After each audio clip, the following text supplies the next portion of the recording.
Aujourd'hui, je veux vous emmener dans un message qui relève et qui arme l'âme, parce que l'histoire que vous évoquez n'est pas seulement celle d'un homme ancien, c'est un miroir de nos combats. Job avait tout, puis, en un instant, tout a vacillé.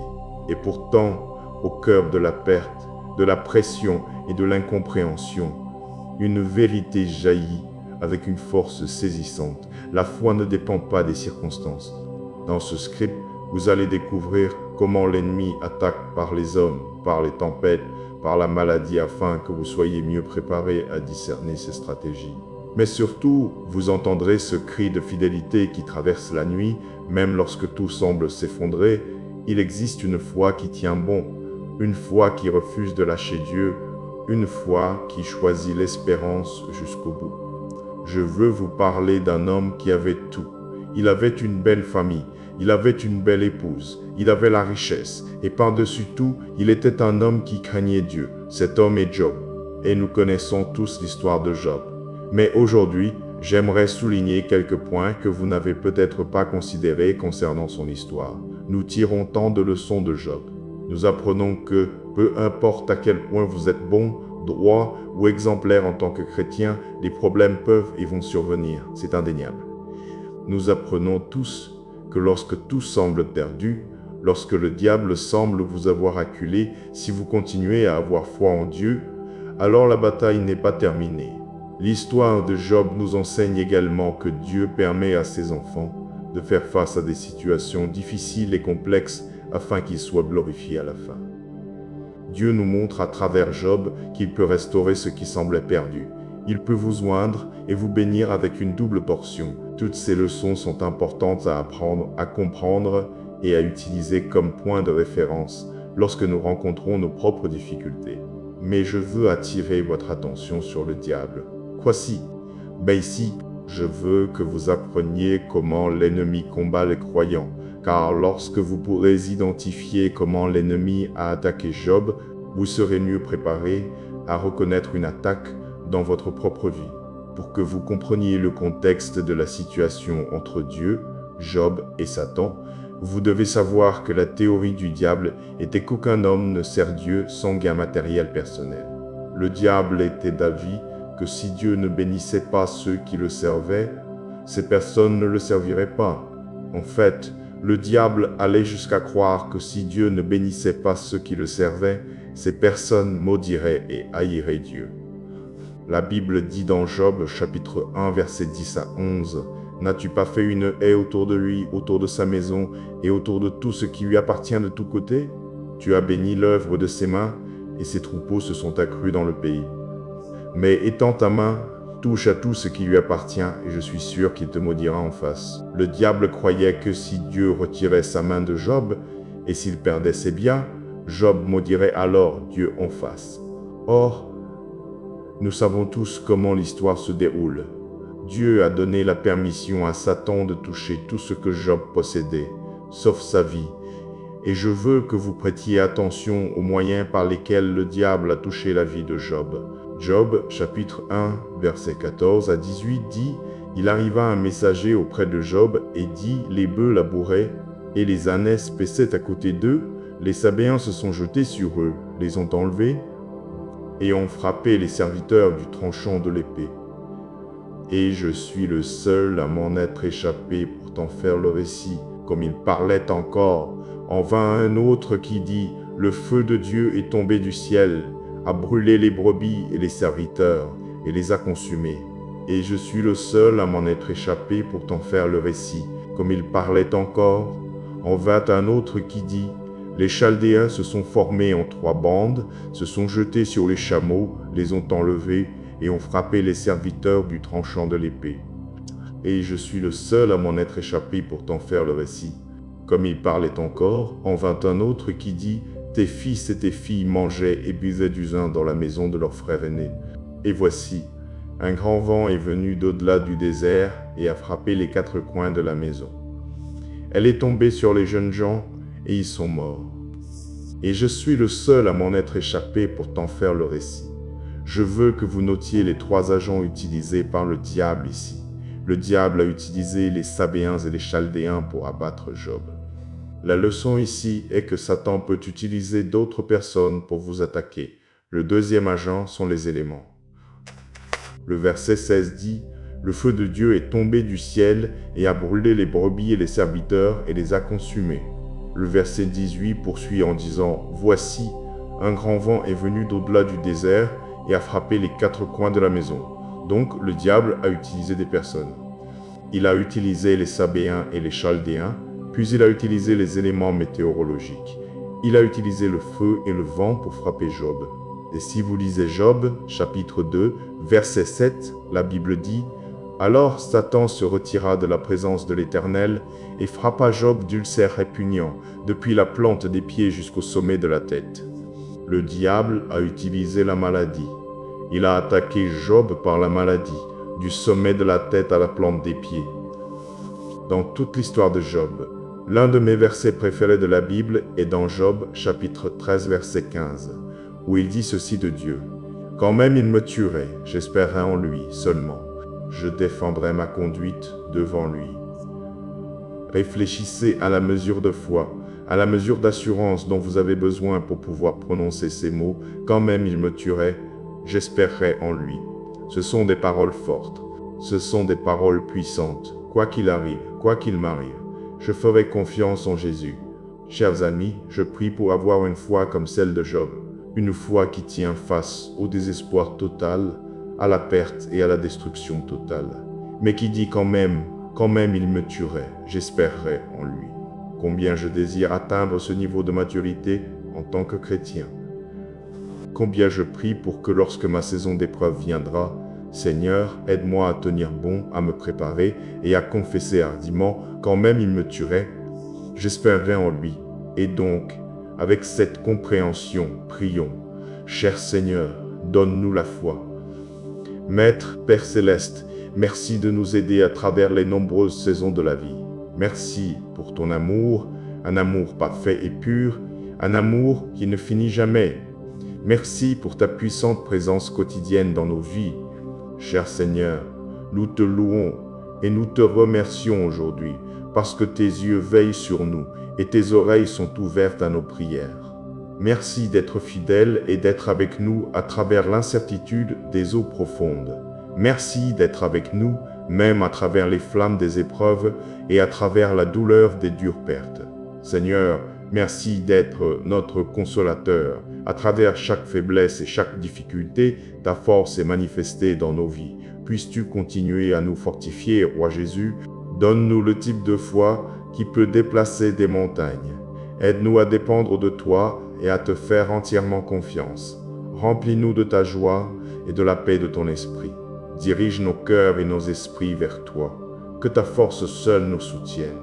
Enseigne-nous à venir à toi chaque jour avec foi. Ta parole dans Luc chapitre 17 verset 5 dit « Et les apôtres dirent au Seigneur, augmente-nous la foi. Seigneur, augmente notre foi. Touche chacun de nous et fortifie notre foi. Seigneur Jésus, tu es le roi des rois et ta parole dit que le juste vivra par la foi. Modèle-nous à ton image et remplis nos cœurs de foi en toi. » Ta parole dans Marc chapitre 11, versets 22 à 24 dit « Jésus, prenant la parole, leur dit « Ayez foi en Dieu. Je vous le dis en vérité, si quelqu'un dit à cette montagne « ôte-toi de là et jette-toi dans la mer », c'est pourquoi je vous dis, tout ce que vous demanderez en priant, croyez que vous l'avez reçu, et cela vous sera accordé. Guide nos actions afin que nous puissions vivre par la foi. Purifie nos pensées de leurs impuretés, cher Dieu. Garde nos yeux fixés sur toi et toi seul. Le corps humain adulte moyen contient environ 5 litres de sang en circulation. Le sang est littéralement la vie pour le corps. Les globules rouges transportent l'oxygène et le dioxyde de carbone. Les globules blancs aident à défendre le corps contre les maladies et les infections. Les plaquettes aident à arrêter les saignements. Le plasma transporte les cellules sanguines et d'autres composants et soutient le système immunitaire. Donc, vous voyez, le sang est essentiel pour le corps. Le sang est également essentiel dans la Bible. Dans le livre de la Genèse, il nous est raconté comment un jour Caïn suggéra à son frère Abel « Allons dans les champs ». Et pendant qu'ils étaient là dans le champ, Caïn attaqua son frère Abel et il le tua. Ensuite, l'Éternel demanda à Caïn, « Où est ton frère? Où est Abel ?» Caïn répondit, « Je ne sais pas. Suis-je le gardien de mon frère ?» Mais l'Éternel dit, « Qu'as-tu fait? Écoute, le sang de ton frère crie de la terre jusqu'à moi. Pensez-y, Dieu dit, le sang de ton frère crie. » Dans le livre de l'Exode, les enfants d'Israël furent instruits de prendre le sang d'un agneau et de le mettre sur les 2 poteaux de porte et le linteau des maisons. Et Dieu leur dit que le sang serait un signe pour vous sur les maisons où vous seriez. Et quand je verrai le sang, je passerai par-dessus vous, et aucune plaie ne vous frappera pour vous détruire lorsque je frapperai le pays d'Égypte. Puis, dans les derniers jours avant que Jésus ne soit crucifié, il s'assit avec ses disciples pour la dernière scène. Et pendant qu'ils mangeaient, Jésus prit du pain, le bénit, le rompit, le donna aux disciples et dit, « Prenez, mangez. Ceci est mon corps. » Puis il prit la coupe, rendit grâce, et la leur donna, disant, « Buvez-en tous, car ceci est mon sang, le sang de la nouvelle alliance, qui est répandu pour beaucoup, pour la rémission des péchés. » Et puis finalement, Jésus fut crucifié dans un lieu appelé Golgotha, ce qui signifie lieu du crâne. Je veux que vous imaginiez cette scène. Voici Jésus-Christ, l'agneau de Dieu, suspendu à une croix. Des soldats s'étaient moqués de lui. Ils l'avaient dépouillé et lui avaient mis un manteau écarlate. Ils avaient tressé une couronne d'épines et l'avaient enfoncé dans sa tête, et ils lui avaient donné un roseau dans sa main droite. Et ils s'agenouillèrent devant lui et se moquèrent de lui, disant, « Salut, roi des Juifs !» Et c'est là sur la croix que Jésus a versé son sang innocent pour nos péchés. Et maintenant, nous pouvons invoquer le sang du précieux agneau de Dieu. Nous pouvons l'invoquer pour la protection, pour la rédemption, pour le salut et même pour désarmer le diable. Alors, vous voyez, d'après ces 4 exemples, Caïn et Abel, la Pâque dans l'Exode, la dernière scène et la crucifixion de Jésus-Christ. Vous pouvez commencer à voir que le sang est un élément significatif, non seulement dans cette vie physique, mais aussi spirituellement. Maintenant, un instant, je veux que vous pensiez à votre propre lignée familiale. Qu'y a-t-il dans votre lignée, à la fois physiquement et spirituellement? Toute personne vivante fait partie d'une famille. Qu'elle soit proche de sa famille ou non, qu'elle connaisse ou non sa famille, cela ne change pas le fait que si vous êtes en vie, vous venez de quelque part. Vous avez eu des parents, des grands-parents, des tantes et des oncles, des cousins et des frères et sœurs. Donc, que cela vous plaise ou non, nous faisons tous partie d'un réseau familial. Et faire partie d'une unité familiale apporte de nombreuses bénédictions. Cela apporte des choses comme l'amour inconditionnel et le soutien. Cela apporte une structure, de l'empathie et de la compassion. Cependant, pour d'autres, faire partie d'une famille peut apporter des choses indésirables dans votre vie. Certaines familles viennent avec des fardeaux. D'autres familles viennent avec un manque de structure, un manque d'amour. Parfois, faire partie d'une famille, pour certaines personnes, s'accompagnera de choses indésirables, de malédictions même. Un exemple biblique qui me vient à l'esprit est la famille d'Abraham. La lignée familiale d'Abraham fut affligée de mensonges, de tromperies, de relations polygames, et tout cela causa beaucoup de conflits dans la famille. Abraham mentit 2 fois en disant que sa femme était sa sœur juste pour éviter les problèmes. Son fils Isaac fit la même chose à propos de sa femme Rebecca. Le fils d'Isaac, Jacob, dont le nom signifie littéralement trompeur. Il eut une vie entière affectée par ces tromperies. Les enfants de Jacob tentèrent d'assassiner leur jeune frère, Joseph, et ils finirent par le vendre comme esclave, et ils mentirent à ce sujet pendant 20 ans. Voyez-vous un schéma? Voyez-vous quel genre de fardeau suivait cette lignée? Mes chers auditeurs, laissez-moi vous dire quelque chose. Il existe une lignée qui peut effacer toute malédiction. Elle peut effacer tout mal et toute chose démoniaque qui pourrait être attachée à votre arbre généalogique. Cette lignée vient du sang de Jésus-Christ. Je veux simplement vous encourager aujourd'hui à prier pour vous-même. Priez pour votre famille. prononcez le sang de Jésus-Christ sur votre propre vie et invitez Dieu à faire une chose nouvelle. Invitez Dieu à apporter la guérison dans votre famille. Invitez-le à apporter l'unité au sein de votre famille. Invitez-le à briser toutes les chaînes qui vous retiennent. Demandez-lui d'écraser tout esprit maléfique qui pourrait chercher à vous lier. Seigneur Jésus, en ce moment, nous invitons ta présence dans nos vies. Nous accueillons le Saint-Esprit dans nos vies. En ce moment, je prie pour chacun et chacune sous le son de ma voix. Et Père, je déclare ta parole qui nous dit que l'ange de l'Éternel campe autour de ceux qui le craignent et les délivre. Je prie et déclare le psaume, chapitre 301, verset 7. L'Éternel te gardera de tout mal, il gardera ton âme.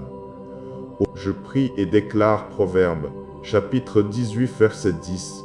Le nom de l'Éternel est une tour forte. Le juste s'y réfugie et se trouve en sécurité. Nous t'invoquons Jésus. Nous trouvons refuge et protection en ta présence. Et ainsi nous plaidons le sang de Jésus-Christ sur nos maisons, nos familles, notre santé et les œuvres de nos mains. Si l'ennemi venait pour tenter de nous voler, qu'il trouve l'ange de l'Éternel en garde autour de nous. Si l'ennemi venait et tentait de nous détruire, je prie qu'il soit aveuglé et qu'il y ait confusion dans son camp. Roi Jésus, nous avons confiance en toi. Nous avons confiance en ton sang, car ton sang a un pouvoir miraculeux. Qu'il y ait un grand mouvement du Saint-Esprit dans nos vies. Puissions-nous expérimenter la restauration. Puissions-nous expérimenter la liberté. Puissions-nous expérimenter la victoire au nom de Jésus. Je plaide le sang de Jésus-Christ sur tout ce à quoi je suis connecté. Et même pendant que je prie en ce moment, Seigneur, je te demande de subvenir aux besoins de chaque individu qui écoute en ce moment. Chaque famille qui écoute en ce moment, nous croyons que rien n'est impossible avec toi, Seigneur. Rien n'est trop difficile. Ton sang peut nous purifier de tout péché. Ton sang peut nous rendre purs et entiers à nouveau. Ton sang peut restaurer la santé dans nos corps, Seigneur. Il peut guérir le cœur troublé. Il peut libérer toute âme enchaînée. Ton sang peut guérir. Il peut restaurer l'amour, la joie et la paix dans les foyers brisés. Il peut réunir les familles et restaurer les mariages. Ton sang nous protégera. Il nous délivrera du piège de l'oiseleur. Seigneur Jésus, nous comptons sur toi pour être notre bouclier et notre protection. Protège-nous de la terreur de la nuit. Défends-nous des flèches qui volent de jour. Protège-nous de la peste qui rôde dans les ténèbres. Seigneur Jésus, tu es notre demeure. Quand nous appelons, tu es un Dieu qui répond. Quand nous sommes en difficulté, tu es un Dieu qui sauve et délivre. En effet, Seigneur Jésus, ta parole dit que 1000 tomberont à tes côtés et 10 000 à ta droite, mais cela ne t'atteindra point. Nous te louons pour cette promesse. Nous te louons pour cette assurance bénie. Nous mettons notre espérance en toi. Au nom puissant et précieux de Jésus-Christ, nous prions. Amen. Et merci, Dieu.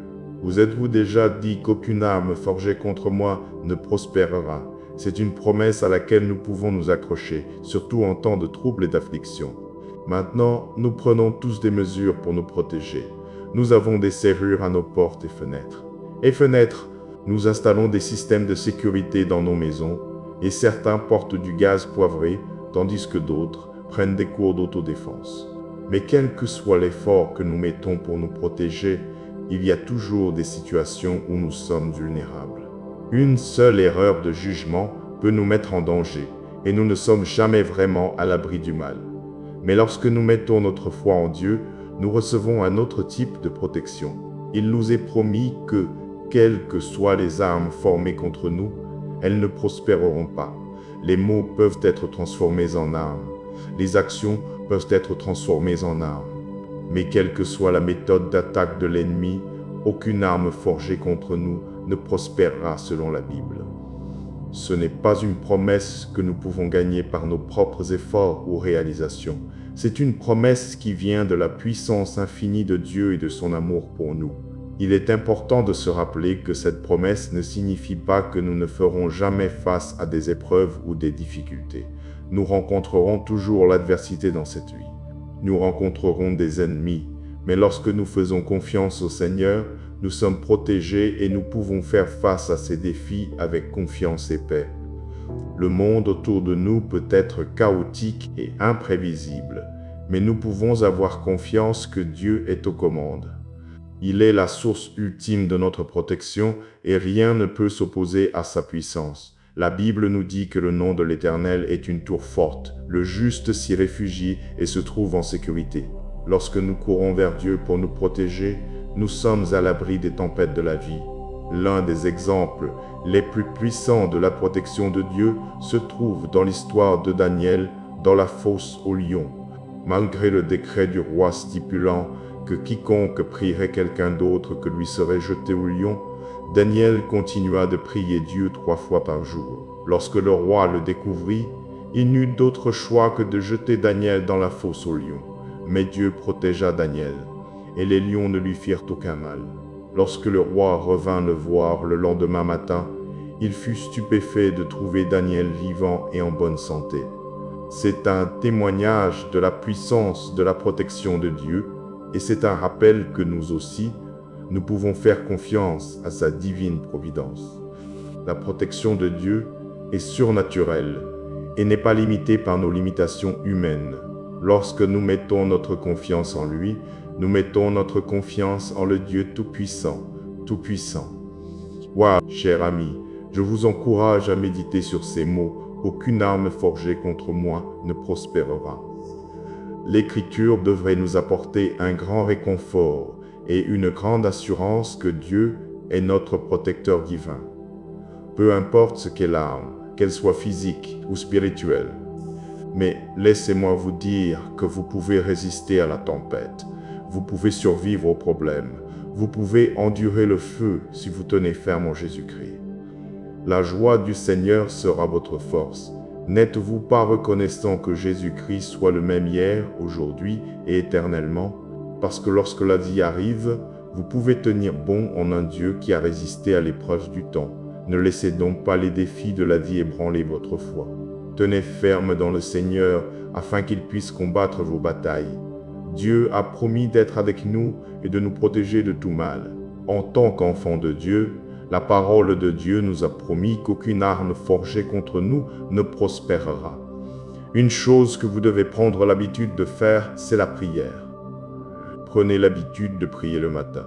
Prenez l'habitude de prier chaque soir. Prenez-en l'habitude et la routine de prier souvent et de prier quotidiennement. Nous tenons parfois la vie pour acquise. Nous tenons la protection de Dieu pour acquise. Mais laissez-moi vous dire que vous êtes le plus vulnérable lorsque vous êtes confortable. Le diable aime un chrétien confortable. Et Dieu appelle un chrétien confortable tiède. Et c'est parce que vous n'êtes ni chaud ni froid. Vous n'êtes ni ici ni là. Il n'y a aucune urgence en vous. Et il n'y a certainement pas de feu dans vos prières. Cependant, je veux souligner l'importance de la prière. Nous avons besoin du Seigneur pour veiller sur nous et nous protéger. La Bible dit dans Marc chapitre 14 verset 38, « Veillez et priez, afin que vous ne tombiez pas en tentation. L'esprit est bien disposé, mais la chair est faible. » Vous voyez, lorsque vous êtes confortable et sans prière, vous êtes dans votre état le plus faible en tant que croyant. Et mes amis, laissez-moi vous dire quelque chose. Lorsque vous êtes sans prière, vous êtes vulnérable aux attaques spirituelles. Vous devez comprendre que les forces des ténèbres opèrent dans les ténèbres, à la fois spirituellement et physiquement. Le diable est rusé et il ne joue certainement pas loyal. Il attendra que vous baissiez votre garde et que vos sens spirituels soient émoussés par manque de prière. C'est alors qu'il attaquera. Mais aujourd'hui, je veux vous encourager et vous rappeler la protection que nous avons en Jésus-Christ. Le diable peut tenter ce qu'il veut, mais nous sommes gardés par Jésus-Christ. Nous sommes protégés par Jésus-Christ. Le sang de Jésus-Christ a formé un périmètre autour de nos maisons. L'ange de l'Éternel campe à notre résidence lorsque nous invoquons le nom du Père. Je vous encourage à ne pas craindre ce qui se présente à vous, car Jésus-Christ est un puissant protecteur, il est un sauveur. Jésus-Christ vous couvrira et bloquera l'ennemi. Donc, chaque jour, je vous encourage à prier pour la protection divine qui ne vient que du Fils de Dieu. C'est le genre de protection qui réprimande l'ennemi et expose ses plans. Elle ne donne aucun pouvoir aux attaques spirituelles. David, Un homme, selon le cœur de Dieu, a dit dans le psaume chapitre 119, verset 62, au milieu de la nuit, « Je me lève pour te louer à cause de tes justes jugements. Je vous encourage à vous lever à tout moment de la journée. Levez-vous et louez le Seigneur. Remerciez-le pour tout ce qu'il a fait. Remerciez-le pour tout ce qu'il fait et pour tout ce qu'il continuera de faire. Cher Seigneur, nous mettons notre confiance en toi. C'est toi qui veilles sur nous. C'est toi qui prends soin de nous. Ta parole dit dans le psaume chapitre 68, versets 5 à 6, « Le Père des orphelins, le défenseur des veuves, c'est Dieu dans sa sainte demeure. Dieu donne une famille à ceux qui sont solitaires. Il délivre les prisonniers et les fait prospérer. Mais les rebelles habitent un pays aride. Seigneur, malgré tout ce qui peut arriver autour de nous, nous nous fions à ta force. Nous trouvons du réconfort dans tes soins et nous avons certainement confiance en tes capacités, Seigneur. La Bible dans Hébreux chapitre 12, verset 2, dit « Ayons les regards fixés sur Jésus, le pionnier et le consommateur de la foi, qui, en vue de la joie qui lui était réservée, a enduré la croix, méprisant l'ignominie, et s'est assis à la droite du trône de Dieu. Lorsque nous faisons face aux obstacles de la vie, aide-nous à garder nos yeux fixés sur le Christ. Enseigne-nous, Saint-Esprit, à nous examiner continuellement et à évaluer où se trouve notre attention et où nos yeux sont fixés. Seigneur Jésus, je te remercie pour ta bonté. Je me tourne vers toi parce que tu as pris mes péchés lorsque tu étais suspendu à la croix. Tu m'as racheté, Seigneur. Tu m'as sauvé et délivré. Si ce n'était pas pour ton merveilleux sacrifice, où serais-je? Si tu n'avais jamais versé ton précieux sang qui aurait pu me sauver, il n'y a personne comme toi, roi Jésus. C'est pourquoi mes yeux resteront fixés sur toi. Tu m'as tendu tes bras aimants et m'as appelé à la repentance. Grâce à cela, je me réjouis et je dis que toute louange et honneur soient au Très-Haut, car je suis sauvé, sanctifié et racheté par le précieux sang de Jésus-Christ, l'agneau de Dieu. C'est en toi, Jésus, que je place mon espérance en celui qui ne déçoit jamais. Mon Père céleste, je te loue, car toi seul es digne d'être loué. Je te loue parce que ta parole dans Ésaïe, chapitre 40, verset 29, dit « Il donne de la force à celui qui est fatigué, et il augmente la vigueur de celui qui tombe en défaillance. Père, augmente ma force, que je ne me décourage pas, mais donne-moi la force. Père, la force d'affronter chaque jour avec confiance, le type de confiance qui ne craint rien parce que toi, Seigneur Jésus, tu es plus grand que toute chose sur cette terre. Père, quand je me sens manqué ou quand j'ai l'impression de ne pas avoir assez, puisse-je me rappeler que ta parole dit dans le psaume chapitre 34 verset 10, « Les lionceaux peuvent manquer et avoir faim, mais ceux qui cherchent l'Éternel ne manquent d'aucun bien. » Je ne manque de rien parce que tu es un bon berger. Ta houlette et ton bâton me gardent prêt et me guident. Ta parole dit que Dieu n'est pas un homme pour mentir, ni un fils d'homme pour se repentir. Ce qu'il dit, il le fait. Ce qu'il promet, il l'accomplit. C'est toi, Seigneur Jésus, qui me guide à travers la vallée de l'ombre de la mort. Tu me guides à travers elle et m'offres toujours la paix. Tu me guides à travers la vallée, même quand je suis faible et fatigué. Même quand j'ai peur, tu me fais savoir que tu es là. Tu es un ami qui est plus attaché qu'un frère. Tu es avec moi comme un défenseur et une tour forte. Je bénis ton nom et te remercie pour ta bonté aimante. Protège-moi aujourd'hui de toutes les manières. Je prie que tu me couvres, Seigneur Jésus. Je te remercie d'écouter ma prière. Je bénis ton nom d'être un Dieu aimant, un Dieu qui me regarde favorablement. Béni soit ton saint nom, Seigneur. Au nom de Jésus, je prie. Amen. Et maintenant, retenez cette leçon que l'histoire de Job grave dans nos cœurs. La tempête peut tout ébranler, mais elle ne peut pas voler une foi qui s'accroche à Dieu. Vous avez vu comment l'ennemi attaque par la pression, par les hommes, par la maladie afin de vous faire lâcher prise. Mais vous avez aussi entendu la réponse la plus puissante, une fidélité qui traverse la nuit, une espérance qui tient quand tout s'effondre, une confiance qui ne dépend pas des circonstances. Alors, si votre saison est difficile, ne confondez pas épreuve et abandon. Dieu vous voit, Dieu vous soutient, Dieu vous mènera plus loin. Restez ferme, gardez votre cœur attaché au Seigneur et laissez cette prière sceller en vous une foi plus forte qu'hier jusqu'au bout. Amen. Aujourd'hui, je veux vous emmener dans un message qui relève et qui arme l'âme, parce que l'histoire que vous évoquez n'est pas seulement celle d'un homme ancien, c'est un miroir de nos combats. Job avait tout, puis, en un instant, tout a vacillé. Et pourtant, au cœur de la perte, de la pression et de l'incompréhension, une vérité jaillit avec une force saisissante. La foi ne dépend pas des circonstances. Dans ce script, vous allez découvrir comment l'ennemi attaque par les hommes, par les tempêtes, par la maladie afin que vous soyez mieux préparés à discerner ses stratégies. Mais surtout, vous entendrez ce cri de fidélité qui traverse la nuit, même lorsque tout semble s'effondrer. Il existe une foi qui tient bon, une foi qui refuse de lâcher Dieu, une foi qui choisit l'espérance jusqu'au bout. Je veux vous parler d'un homme qui avait tout. Il avait une belle famille, il avait une belle épouse, il avait la richesse, et par-dessus tout, il était un homme qui craignait Dieu. Cet homme est Job, et nous connaissons tous l'histoire de Job. Mais aujourd'hui, j'aimerais souligner quelques points que vous n'avez peut-être pas considérés concernant son histoire. Nous tirons tant de leçons de Job. Nous apprenons que, peu importe à quel point vous êtes bon, droit ou exemplaire en tant que chrétien, les problèmes peuvent et vont survenir, c'est indéniable. Nous apprenons tous que lorsque tout semble perdu, lorsque le diable semble vous avoir acculé, si vous continuez à avoir foi en Dieu, alors la bataille n'est pas terminée. L'histoire de Job nous enseigne également que Dieu permet à ses enfants de faire face à des situations difficiles et complexes afin qu'ils soient glorifiés à la fin. Dieu nous montre à travers Job qu'il peut restaurer ce qui semblait perdu. Il peut vous oindre et vous bénir avec une double portion. Toutes ces leçons sont importantes à apprendre, à comprendre et à utiliser comme point de référence lorsque nous rencontrons nos propres difficultés. Mais je veux attirer votre attention sur le diable. Quoi si?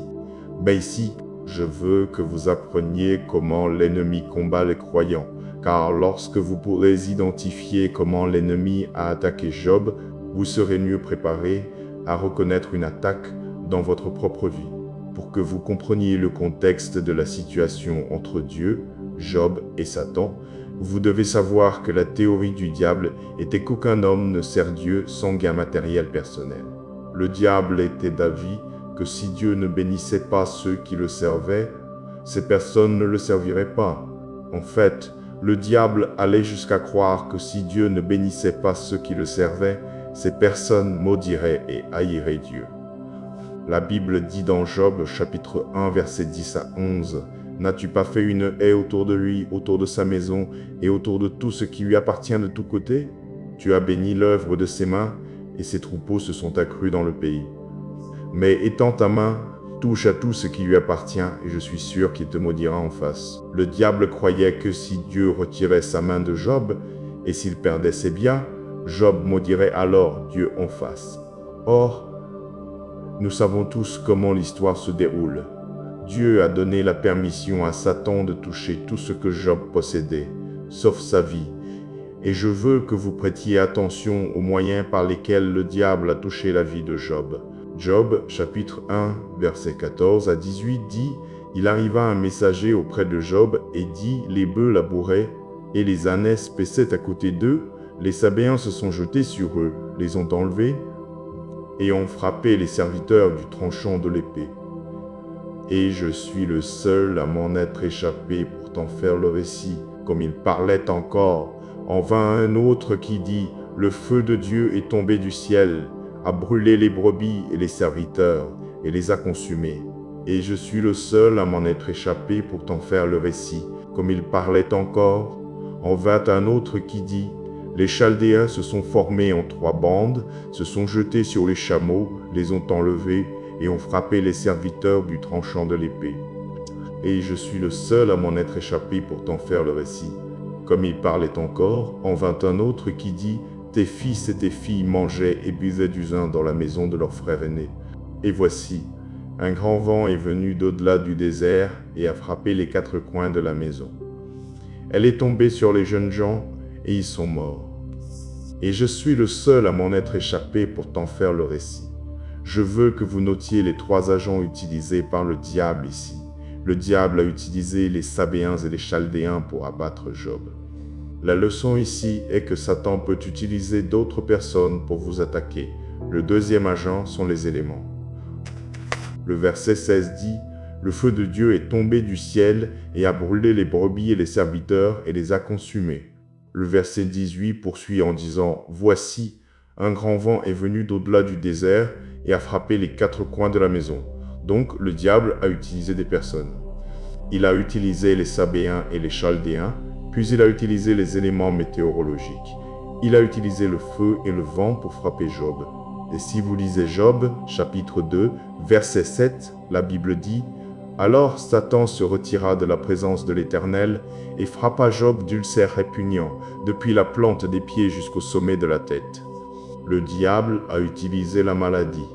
Il a attaqué Job par la maladie, du sommet de la tête à la plante des pieds. Dans toute l'histoire de Job, l'un de mes versets préférés de la Bible est dans Job, chapitre 13, verset 15, où il dit ceci de Dieu. « Quand même il me tuerait, j'espérerai en lui seulement. Je défendrai ma conduite devant lui. » Réfléchissez à la mesure de foi, à la mesure d'assurance dont vous avez besoin pour pouvoir prononcer ces mots. « Quand même il me tuerait, j'espérerai en lui. » Ce sont des paroles fortes. Ce sont des paroles puissantes. Quoi qu'il arrive, quoi qu'il m'arrive, je ferai confiance en Jésus. Chers amis, je prie pour avoir une foi comme celle de Job. Une foi qui tient face au désespoir total, à la perte et à la destruction totale. Mais qui dit quand même il me tuerait, j'espérerai en lui. Combien je désire atteindre ce niveau de maturité en tant que chrétien. Combien je prie pour que lorsque ma saison d'épreuve viendra, Seigneur, aide-moi à tenir bon, à me préparer et à confesser hardiment, quand même il me tuerait, j'espérerai en lui. Et donc, avec cette compréhension, prions. Cher Seigneur, donne-nous la foi. Maître, Père Céleste, merci de nous aider à travers les nombreuses saisons de la vie. Merci pour ton amour, un amour parfait et pur, un amour qui ne finit jamais. Merci pour ta puissante présence quotidienne dans nos vies. Cher Seigneur, nous te louons et nous te remercions aujourd'hui parce que tes yeux veillent sur nous et tes oreilles sont ouvertes à nos prières. Merci d'être fidèle et d'être avec nous à travers l'incertitude des eaux profondes. Merci d'être avec nous, même à travers les flammes des épreuves et à travers la douleur des dures pertes. Seigneur, merci d'être notre consolateur. À travers chaque faiblesse et chaque difficulté, ta force est manifestée dans nos vies. Puisses-tu continuer à nous fortifier, Roi Jésus. Donne-nous le type de foi qui peut déplacer des montagnes. Aide-nous à dépendre de toi et à te faire entièrement confiance. Remplis-nous de ta joie et de la paix de ton esprit. Dirige nos cœurs et nos esprits vers toi. Que ta force seule nous soutienne. Enseigne-nous à venir à toi chaque jour avec foi. Ta parole, dans Luc, chapitre 17, verset 5, dit « Et les apôtres dirent au Seigneur, augmente-nous la foi. Seigneur, augmente notre foi. Touche chacun de nous et fortifie notre foi.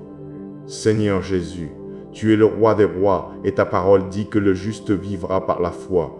Modèle-nous à ton image et remplis nos cœurs de foi en toi. » Ta parole dans Marc, chapitre 11, versets 22 à 24 dit « Jésus, prenant la parole, leur dit « Ayez foi en Dieu.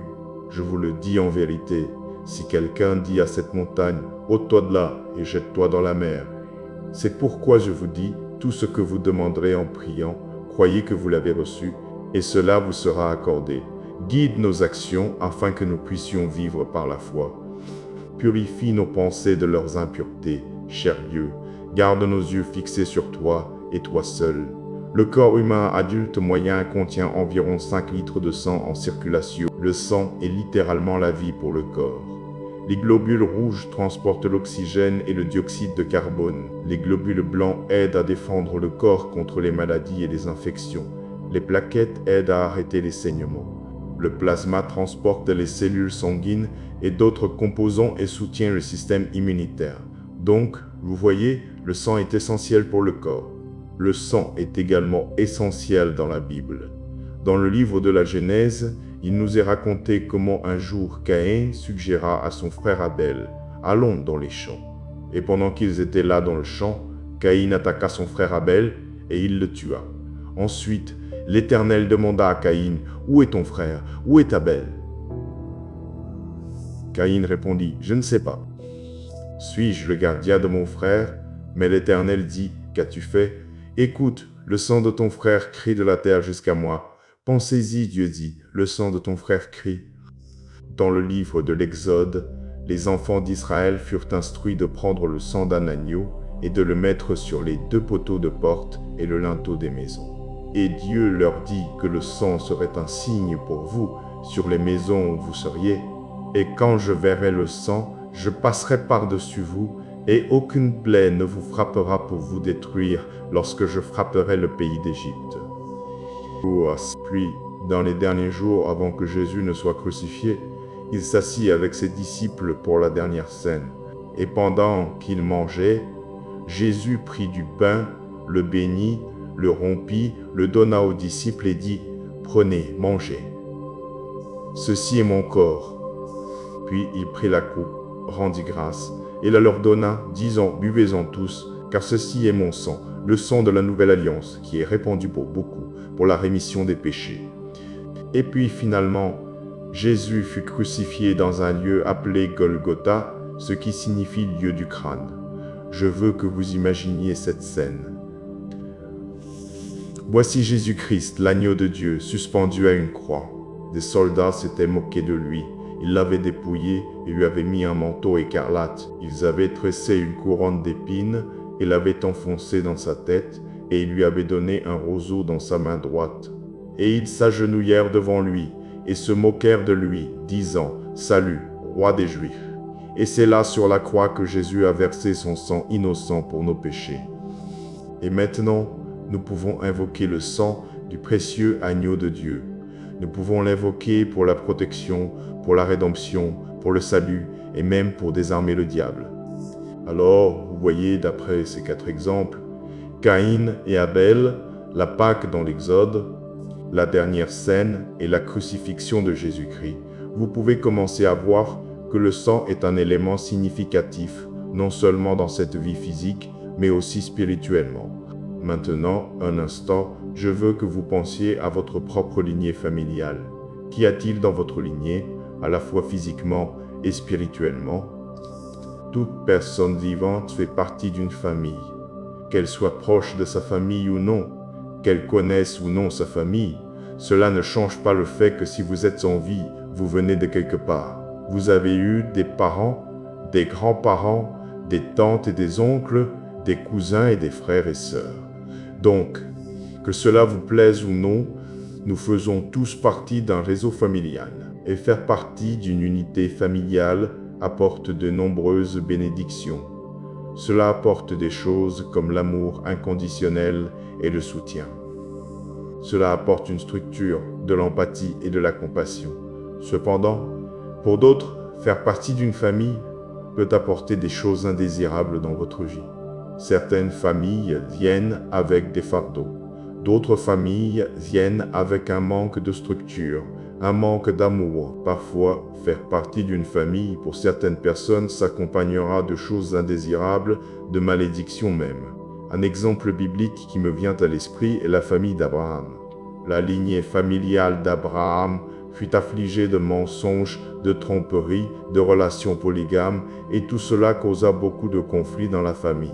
Abraham mentit 2 fois en disant que sa femme était sa sœur juste pour éviter les problèmes. Son fils Isaac fit la même chose à propos de sa femme Rebecca. Le fils d'Isaac, Jacob, dont le nom signifie littéralement trompeur. Il eut une vie entière affectée par ces tromperies. Les enfants de Jacob tentèrent d'assassiner leur jeune frère, Joseph, et ils finirent par le vendre comme esclave, et ils mentirent à ce sujet pendant 20 ans. Voyez-vous un schéma? Voyez-vous quel genre de fardeau suivait cette lignée? Mes chers auditeurs, laissez-moi vous dire quelque chose. Il existe une lignée qui peut effacer toute malédiction. Elle peut effacer tout mal et toute chose démoniaque qui pourrait être attachée à votre arbre généalogique.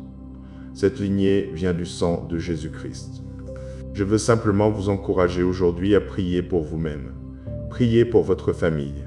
Prononcez le sang de Jésus-Christ sur votre propre vie et invitez Dieu à faire une chose nouvelle. Invitez Dieu à apporter la guérison dans votre famille. Invitez-le à apporter l'unité au sein de votre famille. Invitez-le à briser toutes les chaînes qui vous retiennent. Demandez-lui d'écraser tout esprit maléfique qui pourrait chercher à vous lier. Seigneur Jésus, en ce moment, nous invitons ta présence dans nos vies. Nous accueillons le Saint-Esprit dans nos vies. En ce moment, je prie pour chacun et chacune sous le son de ma voix. Et Père, je déclare ta parole qui nous dit que l'ange de l'Éternel campe autour de ceux qui le craignent et les délivre. Je prie et déclare le psaume, chapitre 301, verset 7.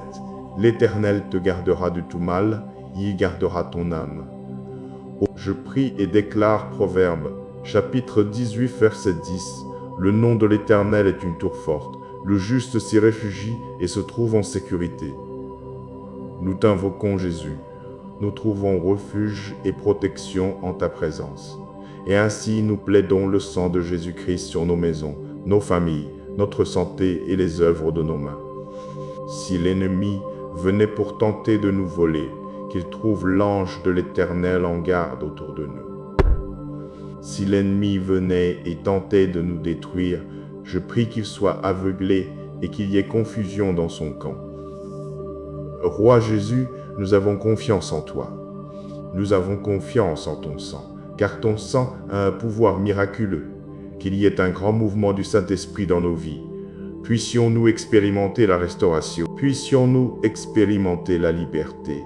Puissions-nous expérimenter la victoire au nom de Jésus.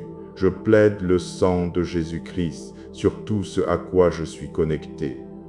Et même pendant que je prie en ce moment, Seigneur, je te demande de subvenir aux besoins de chaque individu qui écoute en ce moment. Chaque famille qui écoute en ce moment, nous croyons que rien n'est impossible avec toi, Seigneur. Rien n'est trop difficile. Ton sang peut nous purifier de tout péché. Ton sang peut nous rendre purs et entiers à nouveau. Ton sang peut restaurer la santé dans nos corps, Seigneur. Il peut guérir le cœur troublé. Il peut libérer toute âme enchaînée. Ton sang peut guérir. Il peut restaurer l'amour, la joie et la paix dans les foyers brisés. Il peut réunir les familles et restaurer les mariages. Ton sang nous protégera. Il nous délivrera du piège de l'oiseleur. Seigneur Jésus, nous comptons sur toi pour être notre bouclier et notre protection. Protège-nous de la terreur de la nuit. Défends-nous des flèches qui volent de jour. Protège-nous de la peste qui rôde dans les ténèbres. Seigneur Jésus, tu es notre demeure. Quand nous appelons, tu es un Dieu qui répond. Quand nous sommes en difficulté, tu es un Dieu qui sauve et délivre. En effet, Seigneur Jésus, ta parole dit que 1000 tomberont à tes côtés et 10 000 à ta droite, mais cela ne t'atteindra point. Nous te louons pour cette promesse. Nous te louons pour cette assurance bénie. Nous mettons notre espérance en toi. Au nom puissant et précieux de Jésus-Christ, nous prions. Amen. Et merci, Dieu. Vous êtes-vous déjà dit qu'aucune arme forgée contre moi ne prospérera? C'est une promesse à laquelle nous pouvons nous accrocher, surtout en temps de troubles et d'affliction. Maintenant, nous prenons tous des mesures pour nous protéger. Nous avons des serrures à nos portes et fenêtres. Nous installons des systèmes de sécurité dans nos maisons, et certains portent du gaz poivré, tandis que d'autres prennent des cours d'autodéfense. Mais quel que soit l'effort que nous mettons pour nous protéger, il y a toujours des situations où nous sommes vulnérables. Une seule erreur de jugement peut nous mettre en danger, et nous ne sommes jamais vraiment à l'abri du mal. Mais lorsque nous mettons notre foi en Dieu, nous recevons un autre type de protection. Il nous est promis que, quelles que soient les armes formées contre nous, elles ne prospéreront pas. Les mots peuvent être transformés en armes. Les actions peuvent être transformées en armes. Mais quelle que soit la méthode d'attaque de l'ennemi, aucune arme forgée contre nous ne prospérera selon la Bible. Ce n'est pas une promesse que nous pouvons gagner par nos propres efforts ou réalisations. C'est une promesse qui vient de la puissance infinie de Dieu et de son amour pour nous. Il est important de se rappeler que cette promesse ne signifie pas que nous ne ferons jamais face à des épreuves ou des difficultés. Nous rencontrerons toujours l'adversité dans cette vie. nous rencontrerons des ennemis, mais lorsque nous faisons confiance au Seigneur, nous sommes protégés et nous pouvons faire face à ces défis avec confiance et paix. Le monde autour de nous peut être chaotique et imprévisible, mais nous pouvons avoir confiance que Dieu est aux commandes. Il est la source ultime de notre protection et rien ne peut s'opposer à sa puissance. La Bible nous dit que le nom de l'Éternel est une tour forte. Le juste s'y réfugie et se trouve en sécurité. Lorsque nous courons vers Dieu pour nous protéger, nous sommes à l'abri des tempêtes de la vie. L'un des exemples les plus puissants de la protection de Dieu se trouve dans l'histoire de Daniel dans la fosse aux lions. Malgré le décret du roi stipulant que quiconque prierait quelqu'un d'autre que lui serait jeté au lion, Daniel continua de prier Dieu 3 fois par jour. Lorsque le roi le découvrit, il n'eut d'autre choix que de jeter Daniel dans la fosse aux lions. Mais Dieu protégea Daniel, et les lions ne lui firent aucun mal. Lorsque le roi revint le voir le lendemain matin, il fut stupéfait de trouver Daniel vivant et en bonne santé. C'est un témoignage de la puissance de la protection de Dieu, et c'est un rappel que nous aussi, nous pouvons faire confiance à sa divine providence. La protection de Dieu est surnaturelle et n'est pas limitée par nos limitations humaines. Lorsque nous mettons notre confiance en lui, nous mettons notre confiance en le Dieu Tout-Puissant, Tout-Puissant. Waouh, cher ami, je vous encourage à méditer sur ces mots. Aucune arme forgée contre moi ne prospérera. L'Écriture devrait nous apporter un grand réconfort et une grande assurance que Dieu est notre protecteur divin. Peu importe ce qu'est l'arme, qu'elle soit physique ou spirituelle. Mais laissez-moi vous dire que vous pouvez résister à la tempête. Vous pouvez survivre aux problèmes. Vous pouvez endurer le feu si vous tenez ferme en Jésus-Christ. La joie du Seigneur sera votre force. N'êtes-vous pas reconnaissant que Jésus-Christ soit le même hier, aujourd'hui et éternellement? Parce que lorsque la vie arrive, vous pouvez tenir bon en un Dieu qui a résisté à l'épreuve du temps. Ne laissez donc pas les défis de la vie ébranler votre foi. Tenez ferme dans le Seigneur afin qu'il puisse combattre vos batailles. Dieu a promis d'être avec nous et de nous protéger de tout mal. En tant qu'enfants de Dieu, la parole de Dieu nous a promis qu'aucune arme forgée contre nous ne prospérera. Une chose que vous devez prendre l'habitude de faire, c'est la prière. Prenez l'habitude de prier le matin. Prenez l'habitude de prier chaque soir. Prenez-en l'habitude et la routine de prier souvent et de prier quotidiennement. Nous tenons parfois la vie pour acquise. Nous tenons la protection de Dieu pour acquise. Mais laissez-moi vous dire que vous êtes le plus vulnérable lorsque vous êtes confortable. Le diable aime un chrétien confortable. Et Dieu appelle un chrétien confortable tiède. Et c'est parce que vous n'êtes ni chaud ni froid. Vous n'êtes ni ici ni là. Il n'y a aucune urgence en vous. Et il n'y a certainement pas de feu dans vos prières. Cependant, je veux souligner l'importance de la prière. Nous avons besoin du Seigneur pour veiller sur nous et nous protéger. La Bible dit dans Marc chapitre 14 verset 38, « Veillez et priez, afin que vous ne tombiez pas en tentation. L'esprit est bien disposé, mais la chair est faible. » Vous voyez, lorsque vous êtes confortable et sans prière, vous êtes dans votre état le plus faible en tant que croyant. Et mes amis, laissez-moi vous dire quelque chose. Lorsque vous êtes sans prière, vous êtes vulnérable aux attaques spirituelles. Vous devez comprendre que les forces des ténèbres opèrent dans les ténèbres, à la fois spirituellement et physiquement. Le diable est rusé et il ne joue certainement pas loyal. Il attendra que vous baissiez votre garde et que vos sens spirituels soient émoussés par manque de prière. C'est alors qu'il attaquera. Mais aujourd'hui, je veux vous encourager et vous rappeler la protection que nous avons en Jésus-Christ. Le diable peut tenter ce qu'il veut, mais nous sommes gardés par Jésus-Christ. Nous sommes protégés par Jésus-Christ. Le sang de Jésus-Christ a formé un périmètre autour de nos maisons. L'ange de l'Éternel campe à notre résidence lorsque nous invoquons le nom du Père. Je vous encourage à ne pas craindre ce qui se présente à vous, car Jésus-Christ est un puissant protecteur, il est un sauveur. Jésus-Christ vous couvrira et bloquera l'ennemi. Donc, chaque jour, je vous encourage à prier pour la protection divine qui ne vient que du Fils de Dieu. C'est le genre de protection qui réprimande l'ennemi et expose ses plans. Elle ne donne aucun pouvoir aux attaques spirituelles. David, un homme selon le cœur de Dieu, a dit dans le psaume chapitre 119, verset 62, « Au milieu de la nuit, je me lève pour te louer à cause de tes justes jugements. Je vous encourage à vous lever à tout moment de la journée. Levez-vous et louez le Seigneur. Remerciez-le pour tout ce qu'il a fait. Remerciez-le pour tout ce qu'il fait et pour tout ce qu'il continuera de faire. Cher Seigneur, nous mettons notre confiance en toi. C'est toi qui veilles sur nous. C'est toi qui prends soin de nous. Ta parole dit dans le psaume chapitre 68, versets 5 à 6, « Le Père des orphelins, le défenseur des veuves. C'est Dieu dans sa sainte demeure. Dieu donne une famille à ceux qui sont solitaires. Il délivre les prisonniers et les fait prospérer. Mais les rebelles habitent un pays aride.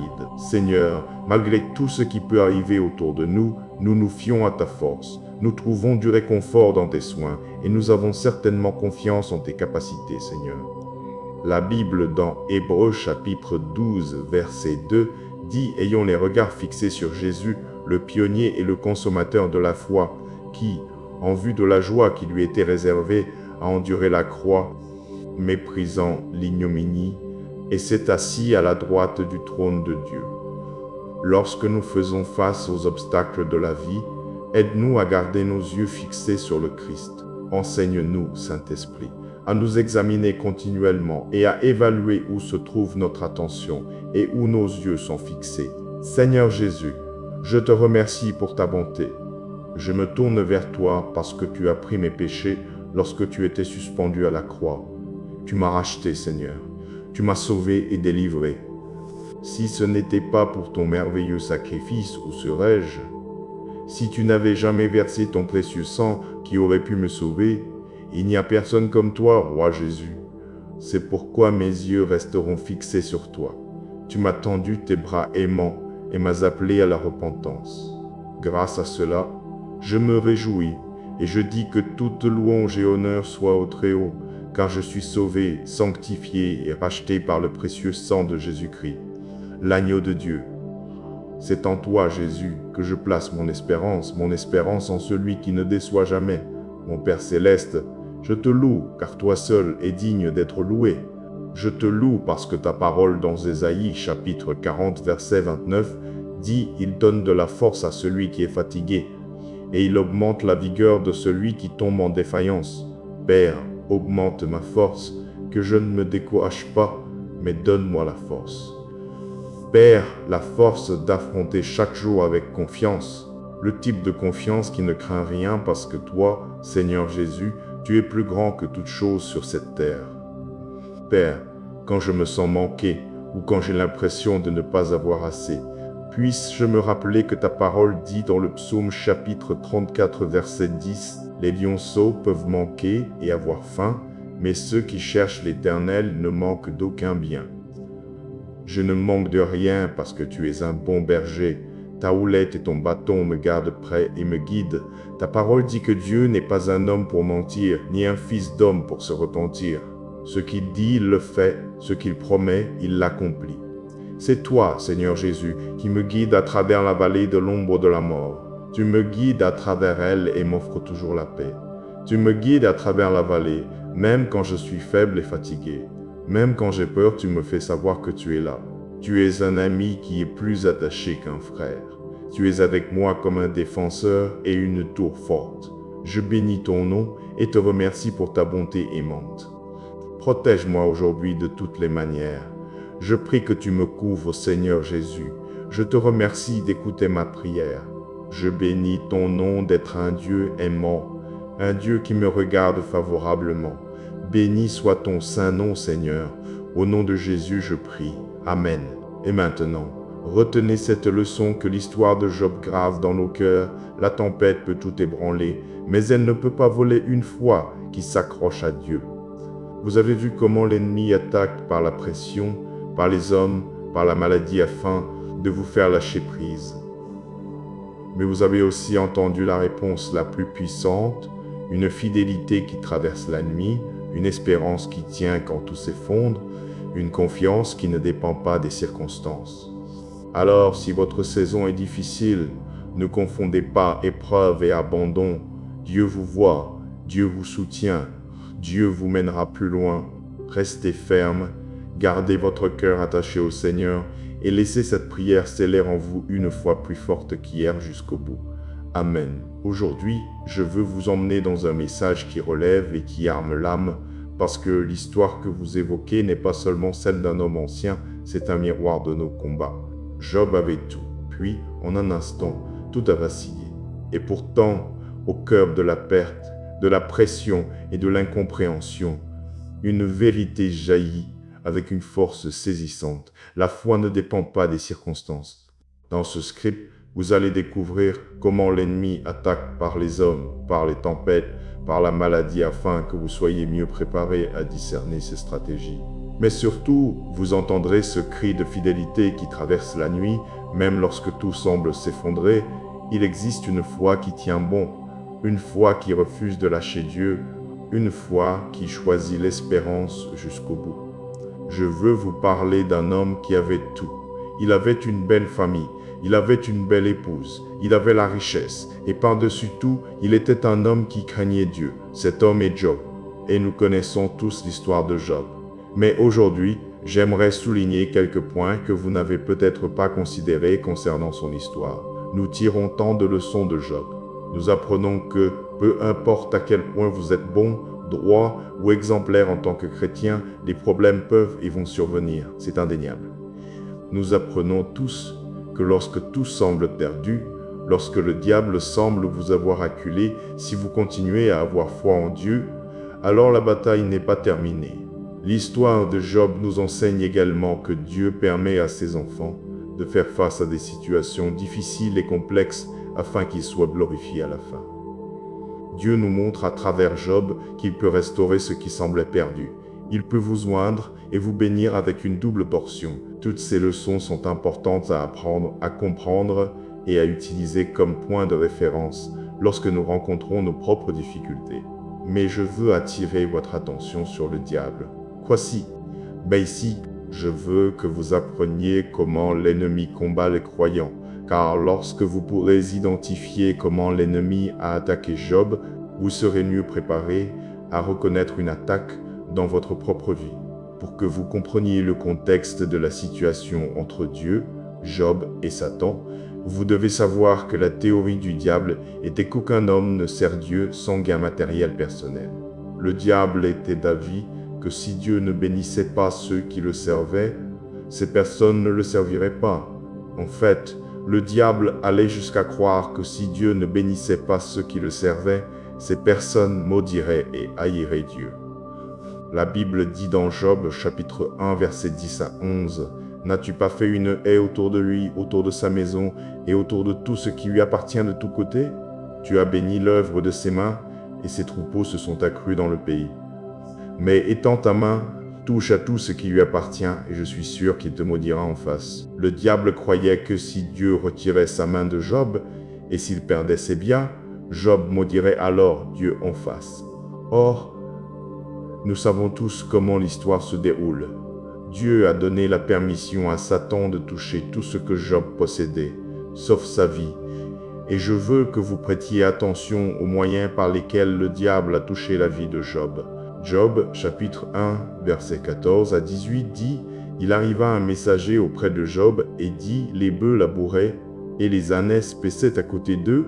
Les Sabéens se sont jetés sur eux, les ont enlevés et ont frappé les serviteurs du tranchant de l'épée. Et je suis le seul à m'en être échappé pour t'en faire le récit. » Comme il parlait encore, en vint un autre qui dit « Le feu de Dieu est tombé du ciel, a brûlé les brebis et les serviteurs, et les a consumés. Et je suis le seul à m'en être échappé pour t'en faire le récit. » Comme il parlait encore, en vint un autre qui dit « Les Chaldéens se sont formés en 3 bandes, se sont jetés sur les chameaux, les ont enlevés, et ont frappé les serviteurs du tranchant de l'épée. Et je suis le seul à m'en être échappé pour t'en faire le récit. » Comme il parlait encore, en vint un autre qui dit « Tes fils et tes filles mangeaient et buvaient du vin dans la maison de leur frère aîné. Et voici, un grand vent est venu d'au-delà du désert et a frappé les 4 coins de la maison. Elle est tombée sur les jeunes gens et ils sont morts. Et je suis le seul à m'en être échappé pour t'en faire le récit. Je veux que vous notiez les 3 agents utilisés par le diable ici. Le diable a utilisé les Sabéens et les Chaldéens pour abattre Job. La leçon ici est que Satan peut utiliser d'autres personnes pour vous attaquer. Le deuxième agent sont les éléments. Le verset 16 dit « Le feu de Dieu est tombé du ciel et a brûlé les brebis et les serviteurs et les a consumés. » Le verset 18 poursuit en disant « Voici, un grand vent est venu d'au-delà du désert et a frappé les 4 coins de la maison. » Donc le diable a utilisé des personnes. Il a utilisé les Sabéens et les Chaldéens, puis il a utilisé les éléments météorologiques. Il a utilisé le feu et le vent pour frapper Job. Et si vous lisez Job, chapitre 2, verset 7, la Bible dit « Alors Satan se retira de la présence de l'Éternel et frappa Job d'ulcères répugnants, depuis la plante des pieds jusqu'au sommet de la tête. » Le diable a utilisé la maladie. Il a attaqué Job par la maladie, du sommet de la tête à la plante des pieds. Dans toute l'histoire de Job, l'un de mes versets préférés de la Bible est dans Job, chapitre 13, verset 15, où il dit ceci de Dieu. « Quand même il me tuerait, j'espérerais en lui seulement. Je défendrai ma conduite devant lui. » Réfléchissez à la mesure de foi, à la mesure d'assurance dont vous avez besoin pour pouvoir prononcer ces mots. « Quand même il me tuerait, j'espérerai en lui. » Ce sont des paroles fortes. Ce sont des paroles puissantes. Quoi qu'il arrive, quoi qu'il m'arrive, je ferai confiance en Jésus. Chers amis, je prie pour avoir une foi comme celle de Job. Une foi qui tient face au désespoir total, à la perte et à la destruction totale. Mais qui dit quand même il me tuerait, j'espérerai en lui. Combien je désire atteindre ce niveau de maturité en tant que chrétien. Combien je prie pour que lorsque ma saison d'épreuve viendra, Seigneur, aide-moi à tenir bon, à me préparer et à confesser hardiment, quand même il me tuerait, j'espérerai en lui. Et donc, avec cette compréhension, prions. Cher Seigneur, donne-nous la foi. Maître, Père Céleste, merci de nous aider à travers les nombreuses saisons de la vie. Merci pour ton amour, un amour parfait et pur, un amour qui ne finit jamais. Merci pour ta puissante présence quotidienne dans nos vies.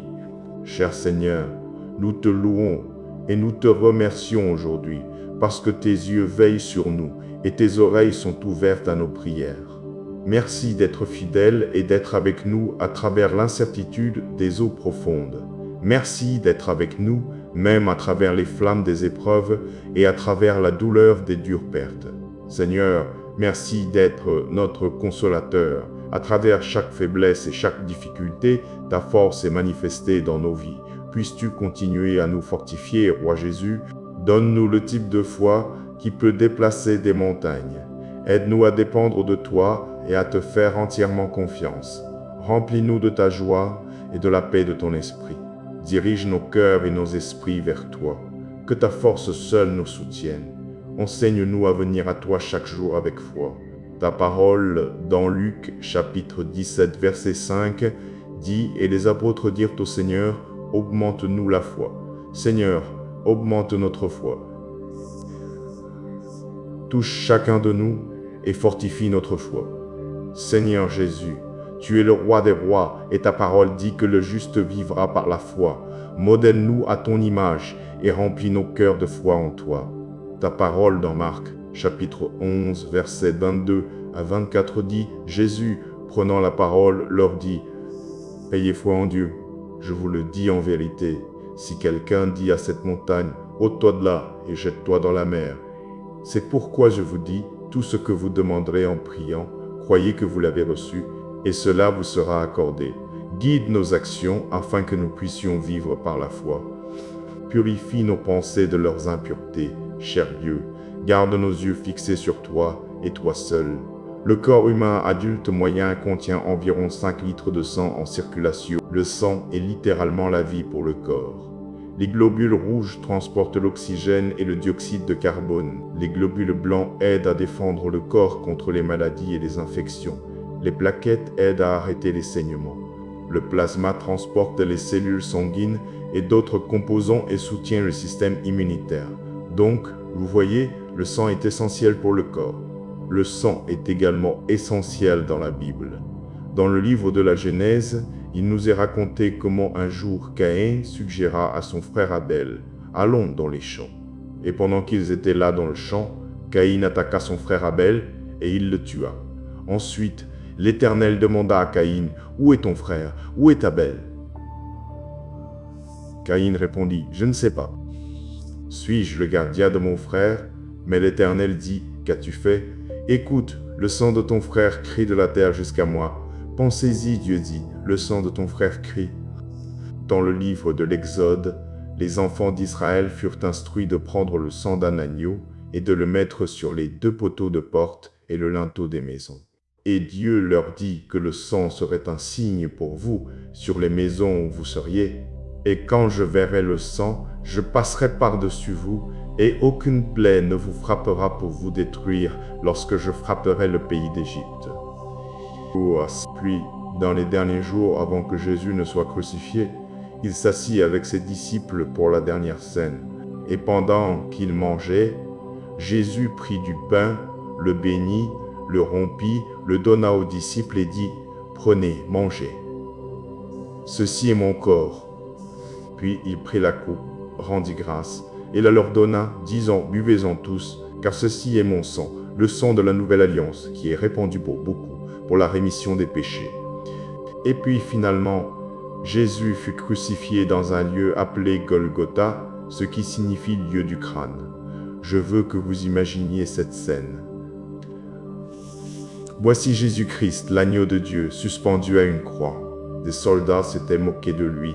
Ils l'avaient dépouillé et lui avaient mis un manteau écarlate. Ils avaient tressé une couronne d'épines et l'avaient enfoncé dans sa tête, et ils lui avaient donné un roseau dans sa main droite. Et ils s'agenouillèrent devant lui et se moquèrent de lui, disant « Salut, roi des Juifs !» Et c'est là sur la croix que Jésus a versé son sang innocent pour nos péchés. Et maintenant, nous pouvons invoquer le sang du précieux agneau de Dieu.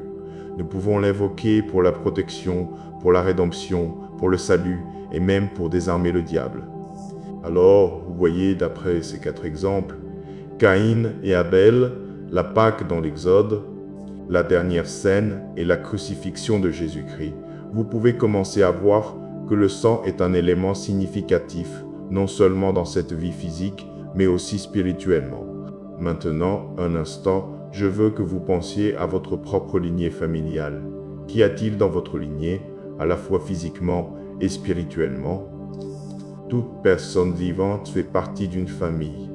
Qu'elle soit proche de sa famille ou non, qu'elle connaisse ou non sa famille, cela ne change pas le fait que si vous êtes en vie, vous venez de quelque part. Vous avez eu des parents, des grands-parents, des tantes et des oncles, des cousins et des frères et sœurs. Donc, que cela vous plaise ou non, nous faisons tous partie d'un réseau familial. Et faire partie d'une unité familiale apporte de nombreuses bénédictions. Cela apporte des choses comme l'amour inconditionnel et le soutien. Cela apporte une structure, de l'empathie et de la compassion.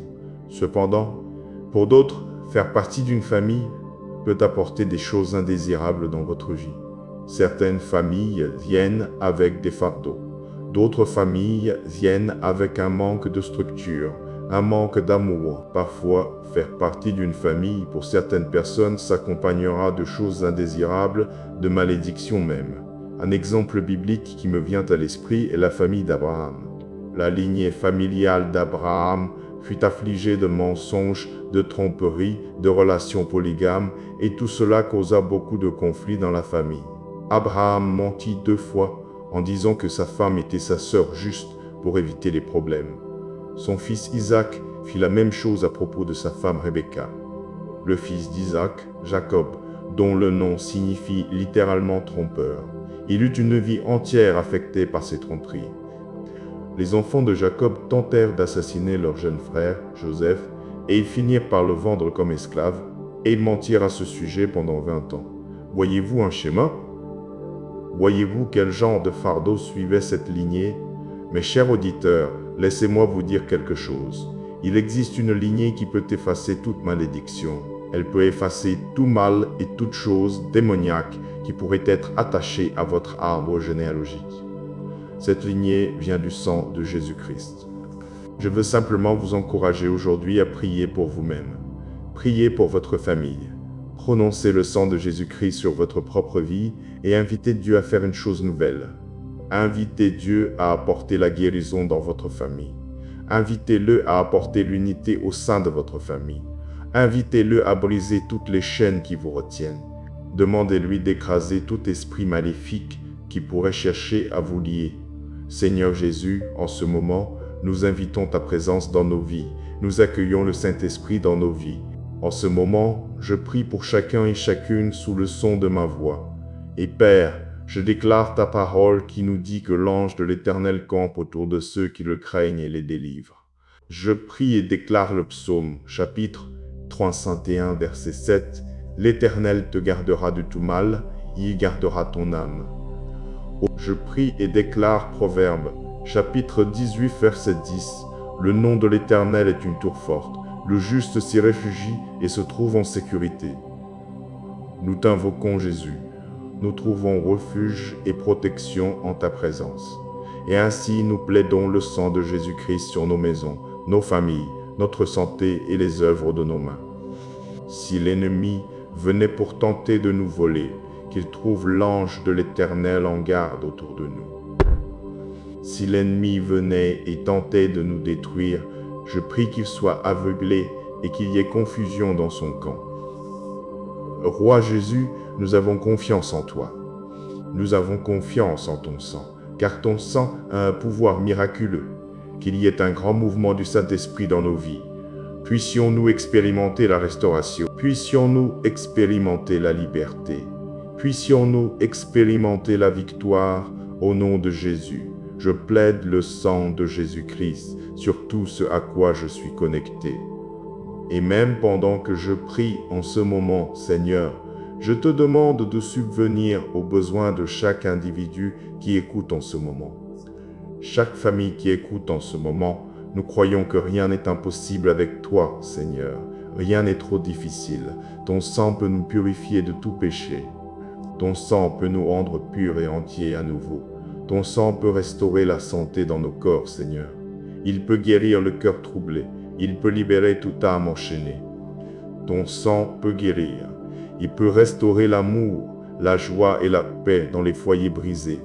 Il peut réunir les familles et restaurer les mariages. Ton sang nous protégera. Il nous délivrera du piège de l'oiseleur. Seigneur Jésus, nous comptons sur toi pour être notre bouclier et notre protection. Protège-nous de la terreur de la nuit. Défends-nous des flèches qui volent de jour. Protège-nous de la peste qui rôde dans les ténèbres. Seigneur Jésus, tu es notre demeure. Quand nous appelons, tu es un Dieu qui répond. Quand nous sommes en difficulté, tu es un Dieu qui sauve et délivre. En effet, Seigneur Jésus, ta parole dit que 1000 tomberont à tes côtés et 10 000 à ta droite, mais cela ne t'atteindra point. Nous te louons pour cette promesse. Nous te louons pour cette assurance bénie. Nous mettons notre espérance en toi. Au nom puissant et précieux de Jésus-Christ, nous prions. Amen. Et merci, Dieu. Vous êtes-vous déjà dit qu'aucune arme forgée contre moi ne prospérera? C'est une promesse à laquelle nous pouvons nous accrocher, surtout en temps de troubles et d'affliction. Maintenant, nous prenons tous des mesures pour nous protéger. Nous avons des serrures à nos portes et fenêtres. Et fenêtres, nous installons des systèmes de sécurité dans nos maisons, et certains portent du gaz poivré, tandis que d'autres prennent des cours d'autodéfense.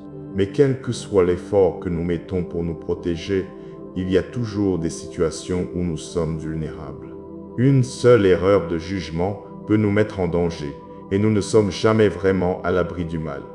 Mais lorsque nous mettons notre foi en Dieu, nous recevons un autre type de protection.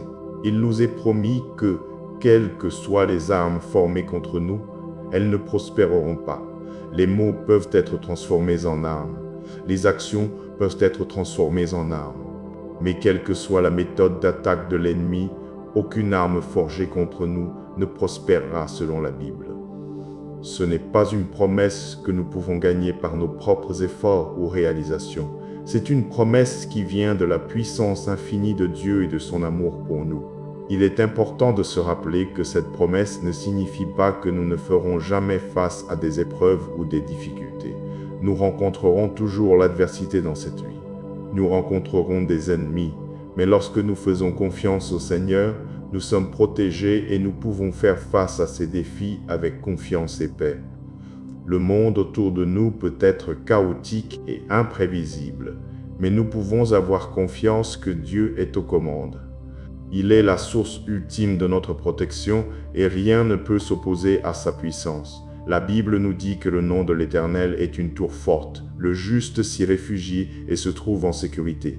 Lorsque nous courons vers Dieu pour nous protéger, nous sommes à l'abri des tempêtes de la vie. L'un des exemples les plus puissants de la protection de Dieu se trouve dans l'histoire de Daniel dans la fosse aux lions. Malgré le décret du roi stipulant que quiconque prierait quelqu'un d'autre que lui serait jeté au lion, Daniel continua de prier Dieu 3 fois par jour. Lorsque le roi le découvrit, il n'eut d'autre choix que de jeter Daniel dans la fosse aux lions. Mais Dieu protégea Daniel, et les lions ne lui firent aucun mal. Lorsque le roi revint le voir le lendemain matin, il fut stupéfait de trouver Daniel vivant et en bonne santé. C'est un témoignage de la puissance de la protection de Dieu, et c'est un rappel que nous aussi, nous pouvons faire confiance à sa divine providence. La protection de Dieu est surnaturelle et n'est pas limitée par nos limitations humaines. Lorsque nous mettons notre confiance en lui, nous mettons notre confiance en le Dieu Tout-Puissant, Tout-Puissant. Waouh, cher ami, je vous encourage à méditer sur ces mots. Aucune arme forgée contre moi ne prospérera. L'Écriture devrait nous apporter un grand réconfort et une grande assurance que Dieu est notre protecteur divin. Peu importe ce qu'est l'arme, qu'elle soit physique ou spirituelle. Mais laissez-moi vous dire que vous pouvez résister à la tempête. Vous pouvez survivre aux problèmes. Vous pouvez endurer le feu si vous tenez ferme en Jésus-Christ. La joie du Seigneur sera votre force. N'êtes-vous pas reconnaissant que Jésus-Christ soit le même hier, aujourd'hui et éternellement? Parce que lorsque la vie arrive, vous pouvez tenir bon en un Dieu qui a résisté à l'épreuve du temps. Ne laissez donc pas les défis de la vie ébranler votre foi. Tenez ferme dans le Seigneur afin qu'il puisse combattre vos batailles. Dieu a promis d'être avec nous et de nous protéger de tout mal. En tant qu'enfants de Dieu, la parole de Dieu nous a promis qu'aucune arme forgée contre nous ne prospérera. Une chose que vous devez prendre l'habitude de faire, c'est la prière. Prenez l'habitude de prier le matin. Prenez l'habitude de prier chaque soir. Prenez-en l'habitude et la routine de prier souvent et de prier quotidiennement. Nous tenons parfois la vie pour acquise. Nous tenons la protection de Dieu pour acquise. Mais laissez-moi vous dire que vous êtes le plus vulnérable lorsque vous êtes confortable. Le diable aime un chrétien confortable. Et Dieu appelle un chrétien confortable tiède. Et c'est parce que vous n'êtes ni chaud ni froid. Vous n'êtes ni ici ni là. Il n'y a aucune urgence en vous. Et il n'y a certainement pas de feu dans vos prières. Cependant, je veux souligner l'importance de la prière. Nous avons besoin du Seigneur pour veiller sur nous et nous protéger. La Bible dit dans Marc chapitre 14 verset 38, « Veillez et priez afin que vous ne tombiez pas en tentation. L'esprit est bien disposé, mais la chair est faible. » Vous voyez, lorsque vous êtes confortable et sans prière, vous êtes dans votre état le plus faible en tant que croyant. Et mes amis, laissez-moi vous dire quelque chose. Lorsque vous êtes sans prière, vous êtes vulnérable aux attaques spirituelles. Vous devez comprendre que les forces des ténèbres opèrent dans les ténèbres, à la fois spirituellement et physiquement. Le diable est rusé et il ne joue certainement pas loyal. Il attendra que vous baissiez votre garde et que vos sens spirituels soient émoussés par manque de prière. C'est alors qu'il attaquera. Mais aujourd'hui, je veux vous encourager et vous rappeler la protection que nous avons en Jésus-Christ. Le diable peut tenter ce qu'il veut, mais nous sommes gardés par Jésus-Christ.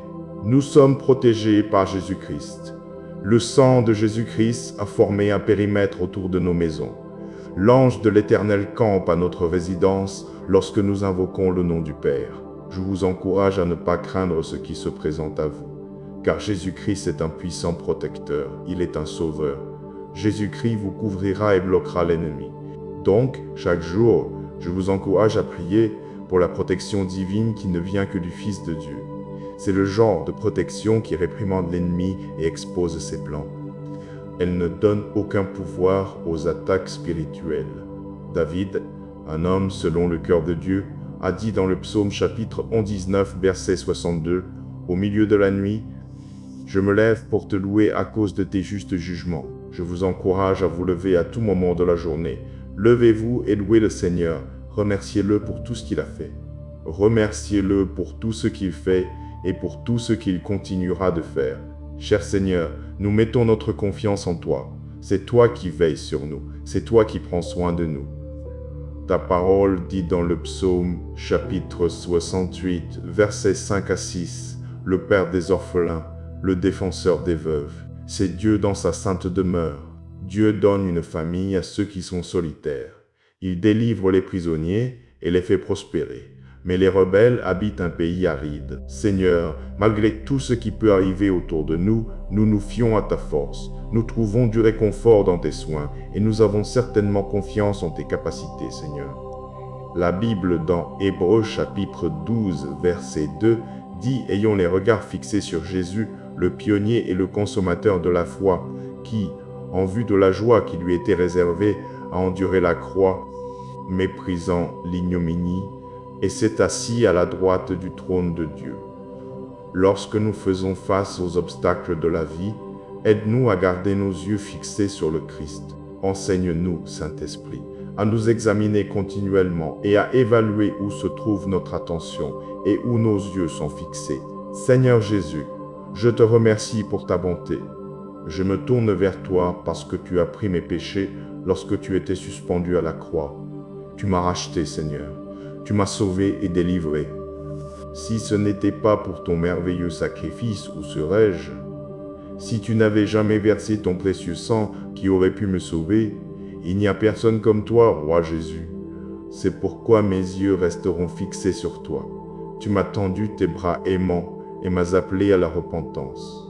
Grâce à cela, je me réjouis et je dis que toute louange et honneur soient au Très-Haut, car je suis sauvé, sanctifié et racheté par le précieux sang de Jésus-Christ, l'agneau de Dieu. C'est en toi, Jésus, que je place mon espérance en celui qui ne déçoit jamais.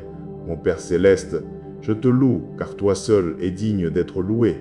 Je te loue parce que ta parole dans Ésaïe, chapitre 40, verset 29, dit « Il donne de la force à celui qui est fatigué, et il augmente la vigueur de celui qui tombe en défaillance. Père, augmente ma force, que je ne me décourage pas, mais donne-moi la force. Père, la force d'affronter chaque jour avec confiance, le type de confiance qui ne craint rien parce que toi, Seigneur Jésus, tu es plus grand que toute chose sur cette terre. Père, quand je me sens manqué ou quand j'ai l'impression de ne pas avoir assez, puisse-je me rappeler que ta parole dit dans le psaume chapitre 34 verset 10, « Les lionceaux peuvent manquer et avoir faim, mais ceux qui cherchent l'Éternel ne manquent d'aucun bien. » Je ne manque de rien parce que tu es un bon berger. Ta houlette et ton bâton me gardent près et me guident. Ta parole dit que Dieu n'est pas un homme pour mentir, ni un fils d'homme pour se repentir. Ce qu'il dit, il le fait. Ce qu'il promet, il l'accomplit. C'est toi, Seigneur Jésus, qui me guide à travers la vallée de l'ombre de la mort. Tu me guides à travers elle et m'offres toujours la paix. Tu me guides à travers la vallée, même quand je suis faible et fatigué. Même quand j'ai peur, tu me fais savoir que tu es là. Tu es un ami qui est plus attaché qu'un frère. Tu es avec moi comme un défenseur et une tour forte. Je bénis ton nom et te remercie pour ta bonté aimante. Protège-moi aujourd'hui de toutes les manières. Je prie que tu me couvres, Seigneur Jésus. Je te remercie d'écouter ma prière. Je bénis ton nom d'être un Dieu aimant, un Dieu qui me regarde favorablement. Béni soit ton saint nom, Seigneur. Au nom de Jésus, je prie. Amen. Et maintenant, retenez cette leçon que l'histoire de Job grave dans nos cœurs. La tempête peut tout ébranler, mais elle ne peut pas voler une foi qui s'accroche à Dieu. Vous avez vu comment l'ennemi attaque par la pression, par les hommes, par la maladie afin de vous faire lâcher prise. Mais vous avez aussi entendu la réponse la plus puissante, une fidélité qui traverse la nuit, une espérance qui tient quand tout s'effondre, une confiance qui ne dépend pas des circonstances. Alors, si votre saison est difficile, ne confondez pas épreuve et abandon. Dieu vous voit, Dieu vous soutient, Dieu vous mènera plus loin. Restez ferme, gardez votre cœur attaché au Seigneur et laissez cette prière sceller en vous une fois plus forte qu'hier jusqu'au bout. Amen. Aujourd'hui, je veux vous emmener dans un message qui relève et qui arme l'âme, parce que l'histoire que vous évoquez n'est pas seulement celle d'un homme ancien, c'est un miroir de nos combats. Job avait tout, puis, en un instant, tout a vacillé. Et pourtant, au cœur de la perte, de la pression et de l'incompréhension, une vérité jaillit avec une force saisissante. La foi ne dépend pas des circonstances. Dans ce script, vous allez découvrir comment l'ennemi attaque par les hommes, par les tempêtes, par la maladie afin que vous soyez mieux préparés à discerner ses stratégies. Mais surtout, vous entendrez ce cri de fidélité qui traverse la nuit, même lorsque tout semble s'effondrer. Il existe une foi qui tient bon, une foi qui refuse de lâcher Dieu, une foi qui choisit l'espérance jusqu'au bout. Je veux vous parler d'un homme qui avait tout. Il avait une belle famille, il avait une belle épouse, il avait la richesse, et par-dessus tout, il était un homme qui craignait Dieu. Cet homme est Job, et nous connaissons tous l'histoire de Job. Mais aujourd'hui, j'aimerais souligner quelques points que vous n'avez peut-être pas considérés concernant son histoire. Nous tirons tant de leçons de Job. Nous apprenons que, peu importe à quel point vous êtes bon, droit ou exemplaire en tant que chrétien, des problèmes peuvent et vont survenir, c'est indéniable. Nous apprenons tous que lorsque tout semble perdu, lorsque le diable semble vous avoir acculé, si vous continuez à avoir foi en Dieu, alors la bataille n'est pas terminée. L'histoire de Job nous enseigne également que Dieu permet à ses enfants de faire face à des situations difficiles et complexes afin qu'ils soient glorifiés à la fin. Dieu nous montre à travers Job qu'il peut restaurer ce qui semblait perdu. Il peut vous oindre et vous bénir avec une double portion. Toutes ces leçons sont importantes à apprendre, à comprendre et à utiliser comme point de référence lorsque nous rencontrons nos propres difficultés. Mais je veux attirer votre attention sur le diable. Quoi si? Ici, je veux que vous appreniez comment l'ennemi combat les croyants, car lorsque vous pourrez identifier comment l'ennemi a attaqué Job, vous serez mieux préparé à reconnaître une attaque dans votre propre vie. Pour que vous compreniez le contexte de la situation entre Dieu, Job et Satan, vous devez savoir que la théorie du diable était qu'aucun homme ne sert Dieu sans gain matériel personnel. Le diable était d'avis que si Dieu ne bénissait pas ceux qui le servaient, ces personnes ne le serviraient pas. En fait, le diable allait jusqu'à croire que si Dieu ne bénissait pas ceux qui le servaient, ces personnes maudiraient et haïraient Dieu. La Bible dit dans Job, chapitre 1, versets 10 à 11, « N'as-tu pas fait une haie autour de lui, autour de sa maison et autour de tout ce qui lui appartient de tous côtés? Tu as béni l'œuvre de ses mains, et ses troupeaux se sont accrus dans le pays. Mais étends ta main, touche à tout ce qui lui appartient, et je suis sûr qu'il te maudira en face. » Le diable croyait que si Dieu retirait sa main de Job, et s'il perdait ses biens, Job maudirait alors Dieu en face. Or, nous savons tous comment l'histoire se déroule. Dieu a donné la permission à Satan de toucher tout ce que Job possédait, sauf sa vie. Et je veux que vous prêtiez attention aux moyens par lesquels le diable a touché la vie de Job. Job, chapitre 1, versets 14 à 18 dit « Il arriva un messager auprès de Job et dit « Les bœufs labouraient et les ânesses paissaient à côté d'eux. Les Sabéens se sont jetés sur eux, les ont enlevés et ont frappé les serviteurs du tranchant de l'épée. Et je suis le seul à m'en être échappé pour t'en faire le récit. » Comme il parlait encore, en vint un autre qui dit « Le feu de Dieu est tombé du ciel, a brûlé les brebis et les serviteurs, et les a consumés. Et je suis le seul à m'en être échappé pour t'en faire le récit. » Comme il parlait encore, en vint un autre qui dit « Les Chaldéens se sont formés en 3 bandes, se sont jetés sur les chameaux, les ont enlevés, et ont frappé les serviteurs du tranchant de l'épée. Et je suis le seul à m'en être échappé pour t'en faire le récit. » Comme il parlait encore, en vint un autre qui dit « Tes fils et tes filles mangeaient et buvaient du vin dans la maison de leur frère aîné. Et voici, un grand vent est venu d'au-delà du désert et a frappé les 4 coins de la maison. Elle est tombée sur les jeunes gens et ils sont morts. Et je suis le seul à m'en être échappé pour t'en faire le récit. Je veux que vous notiez les 3 agents utilisés par le diable ici. Le diable a utilisé les Sabéens et les Chaldéens pour abattre Job. La leçon ici est que Satan peut utiliser d'autres personnes pour vous attaquer. Le 2e agent sont les éléments. Le verset 16 dit « Le feu de Dieu est tombé du ciel et a brûlé les brebis et les serviteurs et les a consumés. » Le verset 18 poursuit en disant « Voici, un grand vent est venu d'au-delà du désert et a frappé les 4 coins de la maison. » Donc le diable a utilisé des personnes. Il a utilisé les Sabéens et les Chaldéens, puis il a utilisé les éléments météorologiques. Il a utilisé le feu et le vent pour frapper Job.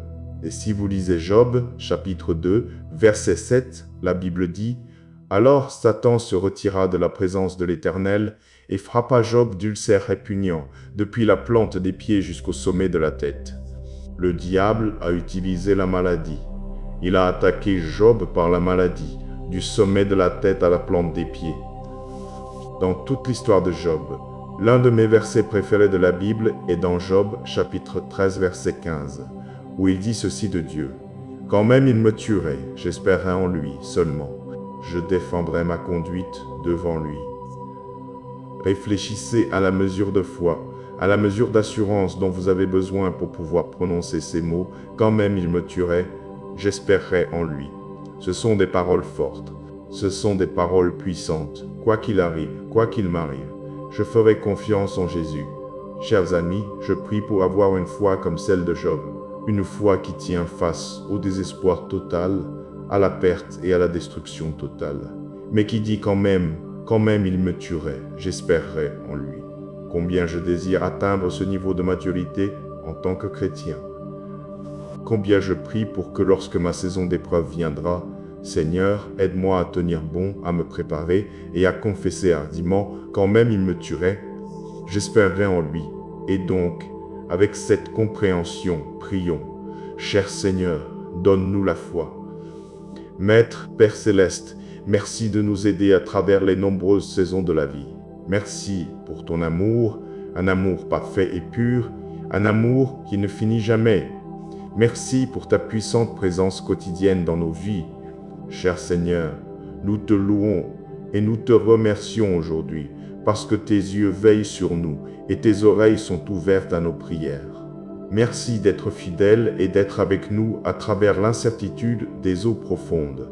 Merci d'être avec nous même à travers les flammes des épreuves et à travers la douleur des dures pertes. Seigneur, merci d'être notre consolateur. À travers chaque faiblesse et chaque difficulté, ta force est manifestée dans nos vies. Puisses-tu continuer à nous fortifier, Roi Jésus. Donne-nous le type de foi qui peut déplacer des montagnes. Aide-nous à dépendre de toi et à te faire entièrement confiance. Remplis-nous de ta joie et de la paix de ton esprit. Dirige nos cœurs et nos esprits vers toi. Que ta force seule nous soutienne. Enseigne-nous à venir à toi chaque jour avec foi. Ta parole dans Luc chapitre 17 verset 5 dit « Et les apôtres dirent au Seigneur, augmente-nous la foi. Seigneur, augmente notre foi. Touche chacun de nous et fortifie notre foi. Seigneur Jésus, tu es le roi des rois et ta parole dit que le juste vivra par la foi. Modèle-nous à ton image et remplis nos cœurs de foi en toi. » Ta parole dans Marc chapitre 11, versets 22 à 24 dit « Jésus, prenant la parole, leur dit « Ayez foi en Dieu. Je vous le dis en vérité, si quelqu'un dit à cette montagne « ôte-toi de là et jette-toi dans la mer », c'est pourquoi je vous dis, tout ce que vous demanderez en priant, croyez que vous l'avez reçu, et cela vous sera accordé. Guide nos actions afin que nous puissions vivre par la foi. Purifie nos pensées de leurs impuretés, cher Dieu. Garde nos yeux fixés sur toi et toi seul. Le corps humain adulte moyen contient environ 5 litres de sang en circulation. Le sang est littéralement la vie pour le corps. Les globules rouges transportent l'oxygène et le dioxyde de carbone. Les globules blancs aident à défendre le corps contre les maladies et les infections. Les plaquettes aident à arrêter les saignements. Le plasma transporte les cellules sanguines et d'autres composants et soutient le système immunitaire. Donc, vous voyez, Le sang est essentiel pour le corps. Le sang est également essentiel dans la Bible. Dans le livre de la Genèse, il nous est raconté comment un jour Caïn suggéra à son frère Abel « Allons dans les champs ». Et pendant qu'ils étaient là dans le champ, Caïn attaqua son frère Abel et il le tua. Ensuite, l'Éternel demanda à Caïn « Où est ton frère? Où est Abel ?» Caïn répondit « Je ne sais pas. Suis-je le gardien de mon frère ?» Mais l'Éternel dit « Qu'as-tu fait? Écoute, le sang de ton frère crie de la terre jusqu'à moi. Pensez-y, Dieu dit, le sang de ton frère crie. » Dans le livre de l'Exode, les enfants d'Israël furent instruits de prendre le sang d'un agneau et de le mettre sur les 2 poteaux de porte et le linteau des maisons. Et Dieu leur dit que le sang serait un signe pour vous sur les maisons où vous seriez. Et quand je verrai le sang, je passerai par-dessus vous, et aucune plaie ne vous frappera pour vous détruire lorsque je frapperai le pays d'Égypte. Puis, dans les derniers jours avant que Jésus ne soit crucifié, il s'assit avec ses disciples pour la dernière scène. Et pendant qu'ils mangeaient, Jésus prit du pain, le bénit, le rompit, le donna aux disciples et dit « Prenez, mangez. Ceci est mon corps. » Puis il prit la coupe, rendit grâce, et la leur donna, disant « Buvez-en tous, car ceci est mon sang, le sang de la nouvelle alliance, qui est répandu pour beaucoup, pour la rémission des péchés. » Et puis finalement, Jésus fut crucifié dans un lieu appelé Golgotha, ce qui signifie lieu du crâne. Je veux que vous imaginiez cette scène. Voici Jésus-Christ, l'agneau de Dieu, suspendu à une croix. Des soldats s'étaient moqués de lui. Ils l'avaient dépouillé et lui avaient mis un manteau écarlate. Ils avaient tressé une couronne d'épines et l'avaient enfoncé dans sa tête, et ils lui avaient donné un roseau dans sa main droite. Et ils s'agenouillèrent devant lui et se moquèrent de lui, disant « Salut, roi des Juifs !» Et c'est là sur la croix que Jésus a versé son sang innocent pour nos péchés. Et maintenant, nous pouvons invoquer le sang du précieux agneau de Dieu. Nous pouvons l'invoquer pour la protection, pour la rédemption, pour le salut et même pour désarmer le diable. Alors, vous voyez, d'après ces 4 exemples, Caïn et Abel, la Pâque dans l'Exode, la dernière scène et la crucifixion de Jésus-Christ, vous pouvez commencer à voir que le sang est un élément significatif, non seulement dans cette vie physique, mais aussi spirituellement. Maintenant, un instant, je veux que vous pensiez à votre propre lignée familiale. Qu'y a-t-il dans votre lignée, à la fois physiquement et spirituellement? Toute personne vivante fait partie d'une famille. Qu'elle soit proche de sa famille ou non, qu'elle connaisse ou non sa famille, cela ne change pas le fait que si vous êtes en vie, vous venez de quelque part. Vous avez eu des parents, des grands-parents, des tantes et des oncles, des cousins et des frères et sœurs. Donc, que cela vous plaise ou non, nous faisons tous partie d'un réseau familial. Et faire partie d'une unité familiale apporte de nombreuses bénédictions. Cela apporte des choses comme l'amour inconditionnel et le soutien. Cela apporte une structure, de l'empathie et de la compassion. Cependant, pour d'autres, faire partie d'une famille peut apporter des choses indésirables dans votre vie. Certaines familles viennent avec des fardeaux. D'autres familles viennent avec un manque de structure, un manque d'amour. Parfois, faire partie d'une famille pour certaines personnes s'accompagnera de choses indésirables, de malédictions même. Un exemple biblique qui me vient à l'esprit est la famille d'Abraham. La lignée familiale d'Abraham fut affligée de mensonges, de tromperies, de relations polygames, et tout cela causa beaucoup de conflits dans la famille. Abraham mentit 2 fois en disant que sa femme était sa sœur juste pour éviter les problèmes. Son fils Isaac fit la même chose à propos de sa femme Rebecca. Le fils d'Isaac, Jacob, dont le nom signifie littéralement trompeur. Il eut une vie entière affectée par ces tromperies. Les enfants de Jacob tentèrent d'assassiner leur jeune frère, Joseph, et ils finirent par le vendre comme esclave, et ils mentirent à ce sujet pendant 20 ans. Voyez-vous un schéma? Voyez-vous quel genre de fardeau suivait cette lignée? Mes chers auditeurs, laissez-moi vous dire quelque chose. Il existe une lignée qui peut effacer toute malédiction. Elle peut effacer tout mal et toute chose démoniaque qui pourrait être attachée à votre arbre généalogique. Cette lignée vient du sang de Jésus-Christ. Je veux simplement vous encourager aujourd'hui à prier pour vous-même. Priez pour votre famille. Prononcez le sang de Jésus-Christ sur votre propre vie et invitez Dieu à faire une chose nouvelle. Invitez Dieu à apporter la guérison dans votre famille. Invitez-le à apporter l'unité au sein de votre famille. Invitez-le à briser toutes les chaînes qui vous retiennent. Demandez-lui d'écraser tout esprit maléfique qui pourrait chercher à vous lier. Seigneur Jésus, en ce moment, nous invitons ta présence dans nos vies. Nous accueillons le Saint-Esprit dans nos vies. En ce moment, je prie pour chacun et chacune sous le son de ma voix. Et Père, je déclare ta parole qui nous dit que l'ange de l'Éternel campe autour de ceux qui le craignent et les délivre. Je prie et déclare le psaume, chapitre 301, verset 7. L'Éternel te gardera de tout mal, il gardera ton âme. Je prie et déclare Proverbe, chapitre 18, verset 10. Le nom de l'Éternel est une tour forte. Le juste s'y réfugie et se trouve en sécurité. Nous t'invoquons Jésus. Nous trouvons refuge et protection en ta présence. Et ainsi nous plaidons le sang de Jésus-Christ sur nos maisons, nos familles, notre santé et les œuvres de nos mains. Si l'ennemi venait pour tenter de nous voler, qu'il trouve l'ange de l'Éternel en garde autour de nous. Si l'ennemi venait et tentait de nous détruire, je prie qu'il soit aveuglé et qu'il y ait confusion dans son camp. Roi Jésus, nous avons confiance en toi. Nous avons confiance en ton sang, car ton sang a un pouvoir miraculeux. Qu'il y ait un grand mouvement du Saint-Esprit dans nos vies. Puissions-nous expérimenter la restauration. Puissions-nous expérimenter la liberté. Puissions-nous expérimenter la victoire au nom de Jésus. Je plaide le sang de Jésus-Christ sur tout ce à quoi je suis connecté.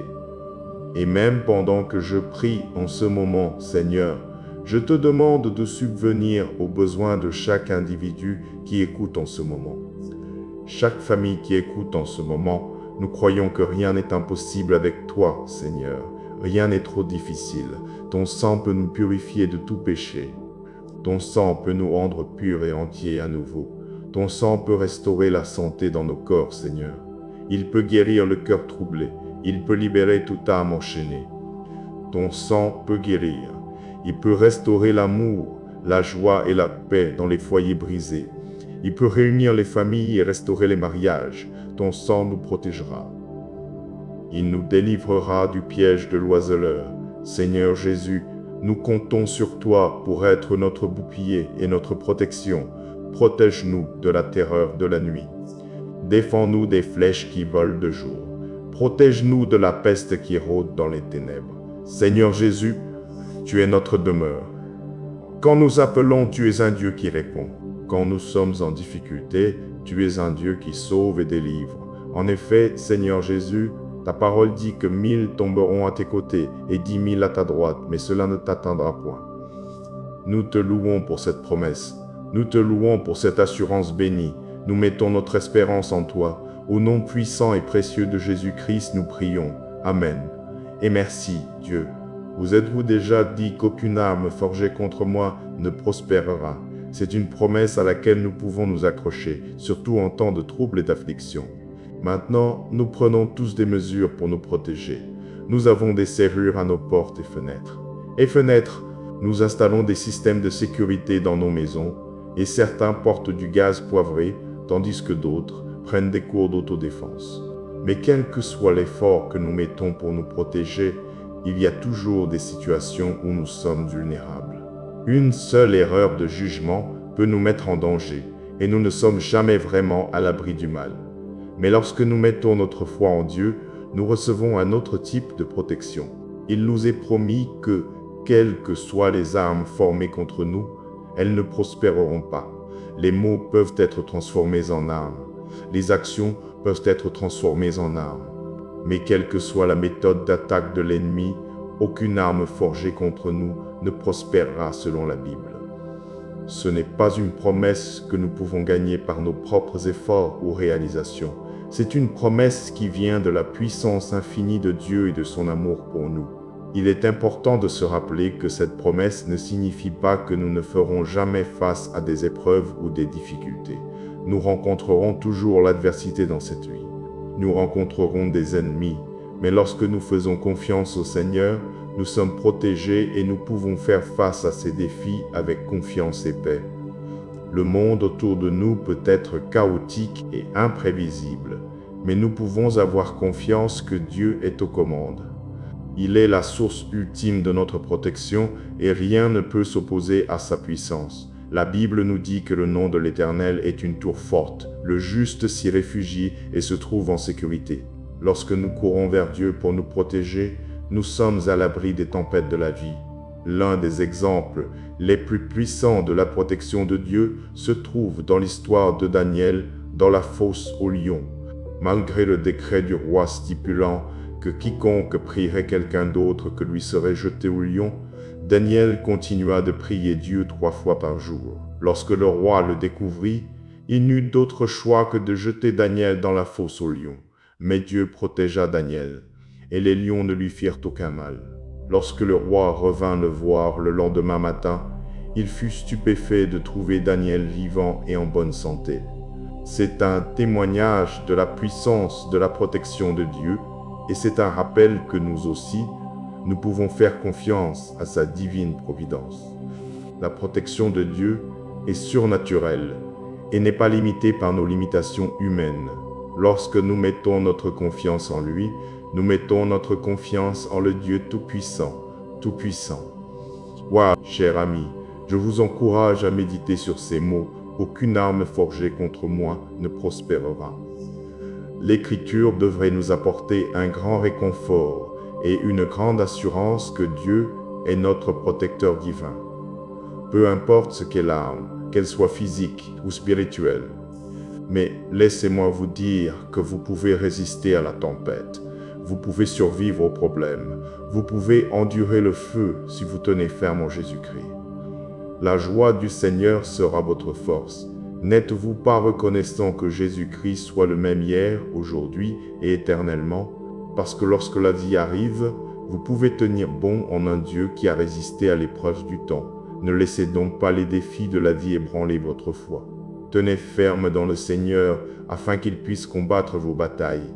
Dieu a promis d'être avec nous et de nous protéger de tout mal. En tant qu'enfants de Dieu, la parole de Dieu nous a promis qu'aucune arme forgée contre nous ne prospérera.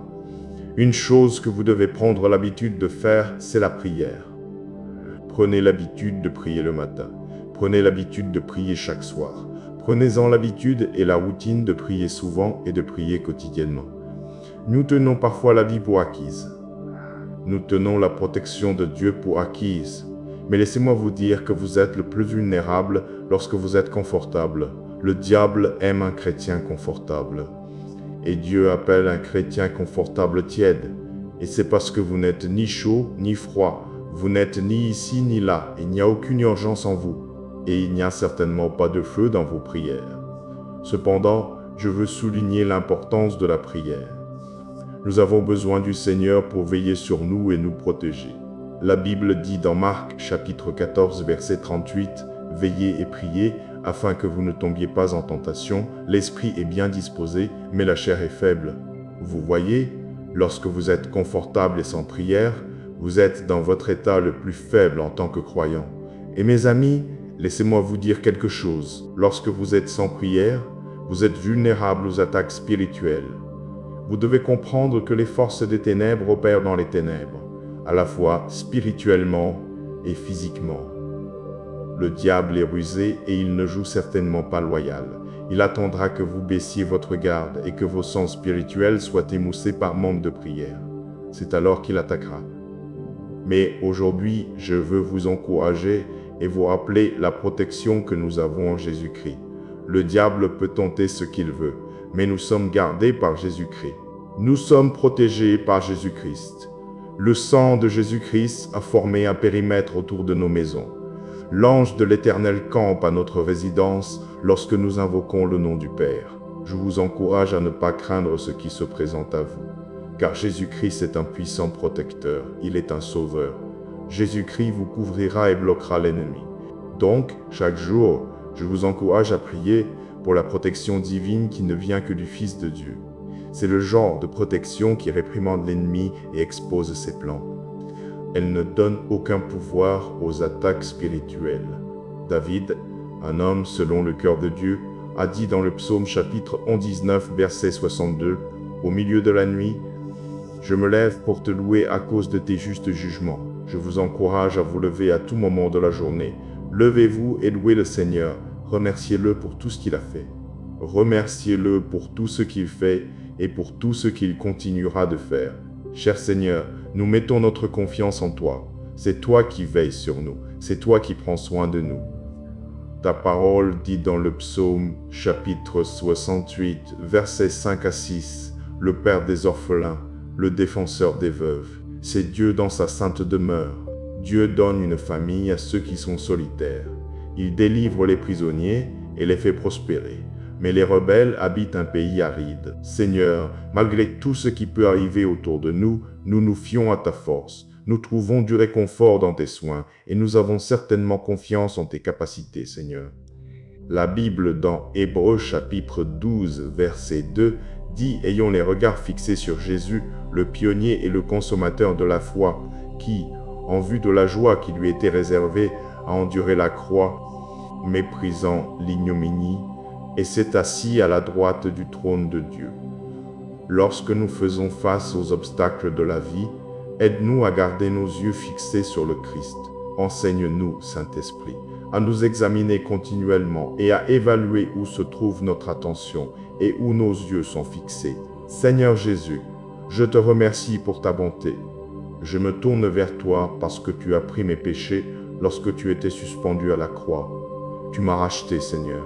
Tu m'as sauvé et délivré. Si ce n'était pas pour ton merveilleux sacrifice, où serais-je? Si tu n'avais jamais versé ton précieux sang qui aurait pu me sauver, il n'y a personne comme toi, roi Jésus. C'est pourquoi mes yeux resteront fixés sur toi. Tu m'as tendu tes bras aimants et m'as appelé à la repentance. Grâce à cela, je me réjouis et je dis que toute louange et honneur soient au Très-Haut, car je suis sauvé, sanctifié et racheté par le précieux sang de Jésus-Christ, l'agneau de Dieu. C'est en toi, Jésus, que je place mon espérance en celui qui ne déçoit jamais. Mon Père céleste, je te loue, car toi seul es digne d'être loué. Je te loue parce que ta parole dans Ésaïe, chapitre 40, verset 29, dit « Il donne de la force à celui qui est fatigué, et il augmente la vigueur de celui qui tombe en défaillance. Père, augmente ma force, que je ne me décourage pas, mais donne-moi la force. Père, la force d'affronter chaque jour avec confiance, le type de confiance qui ne craint rien parce que toi, Seigneur Jésus, tu es plus grand que toute chose sur cette terre. Père, quand je me sens manqué ou quand j'ai l'impression de ne pas avoir assez, puisse-je me rappeler que ta parole dit dans le psaume chapitre 34 verset 10, « Les lionceaux peuvent manquer et avoir faim, mais ceux qui cherchent l'Éternel ne manquent d'aucun bien. » Je ne manque de rien parce que tu es un bon berger. Ta houlette et ton bâton me gardent près et me guident. Ta parole dit que Dieu n'est pas un homme pour mentir, ni un fils d'homme pour se repentir. Ce qu'il dit, il le fait. Ce qu'il promet, il l'accomplit. C'est toi, Seigneur Jésus, qui me guide à travers la vallée de l'ombre de la mort. Tu me guides à travers elle et m'offres toujours la paix. Tu me guides à travers la vallée, même quand je suis faible et fatigué. Même quand j'ai peur, tu me fais savoir que tu es là. Tu es un ami qui est plus attaché qu'un frère. Tu es avec moi comme un défenseur et une tour forte. Je bénis ton nom et te remercie pour ta bonté aimante. Protège-moi aujourd'hui de toutes les manières. Je prie que tu me couvres, Seigneur Jésus. Je te remercie d'écouter ma prière. Je bénis ton nom d'être un Dieu aimant, un Dieu qui me regarde favorablement. Béni soit ton saint nom, Seigneur. Au nom de Jésus, je prie. Amen. Et maintenant, retenez cette leçon que l'histoire de Job grave dans nos cœurs. La tempête peut tout ébranler, mais elle ne peut pas voler une foi qui s'accroche à Dieu. Vous avez vu comment l'ennemi attaque par la pression, par les hommes, par la maladie afin de vous faire lâcher prise. Mais vous avez aussi entendu la réponse la plus puissante, une fidélité qui traverse la nuit, une espérance qui tient quand tout s'effondre, une confiance qui ne dépend pas des circonstances. Alors, si votre saison est difficile, ne confondez pas épreuve et abandon. Dieu vous voit, Dieu vous soutient, Dieu vous mènera plus loin.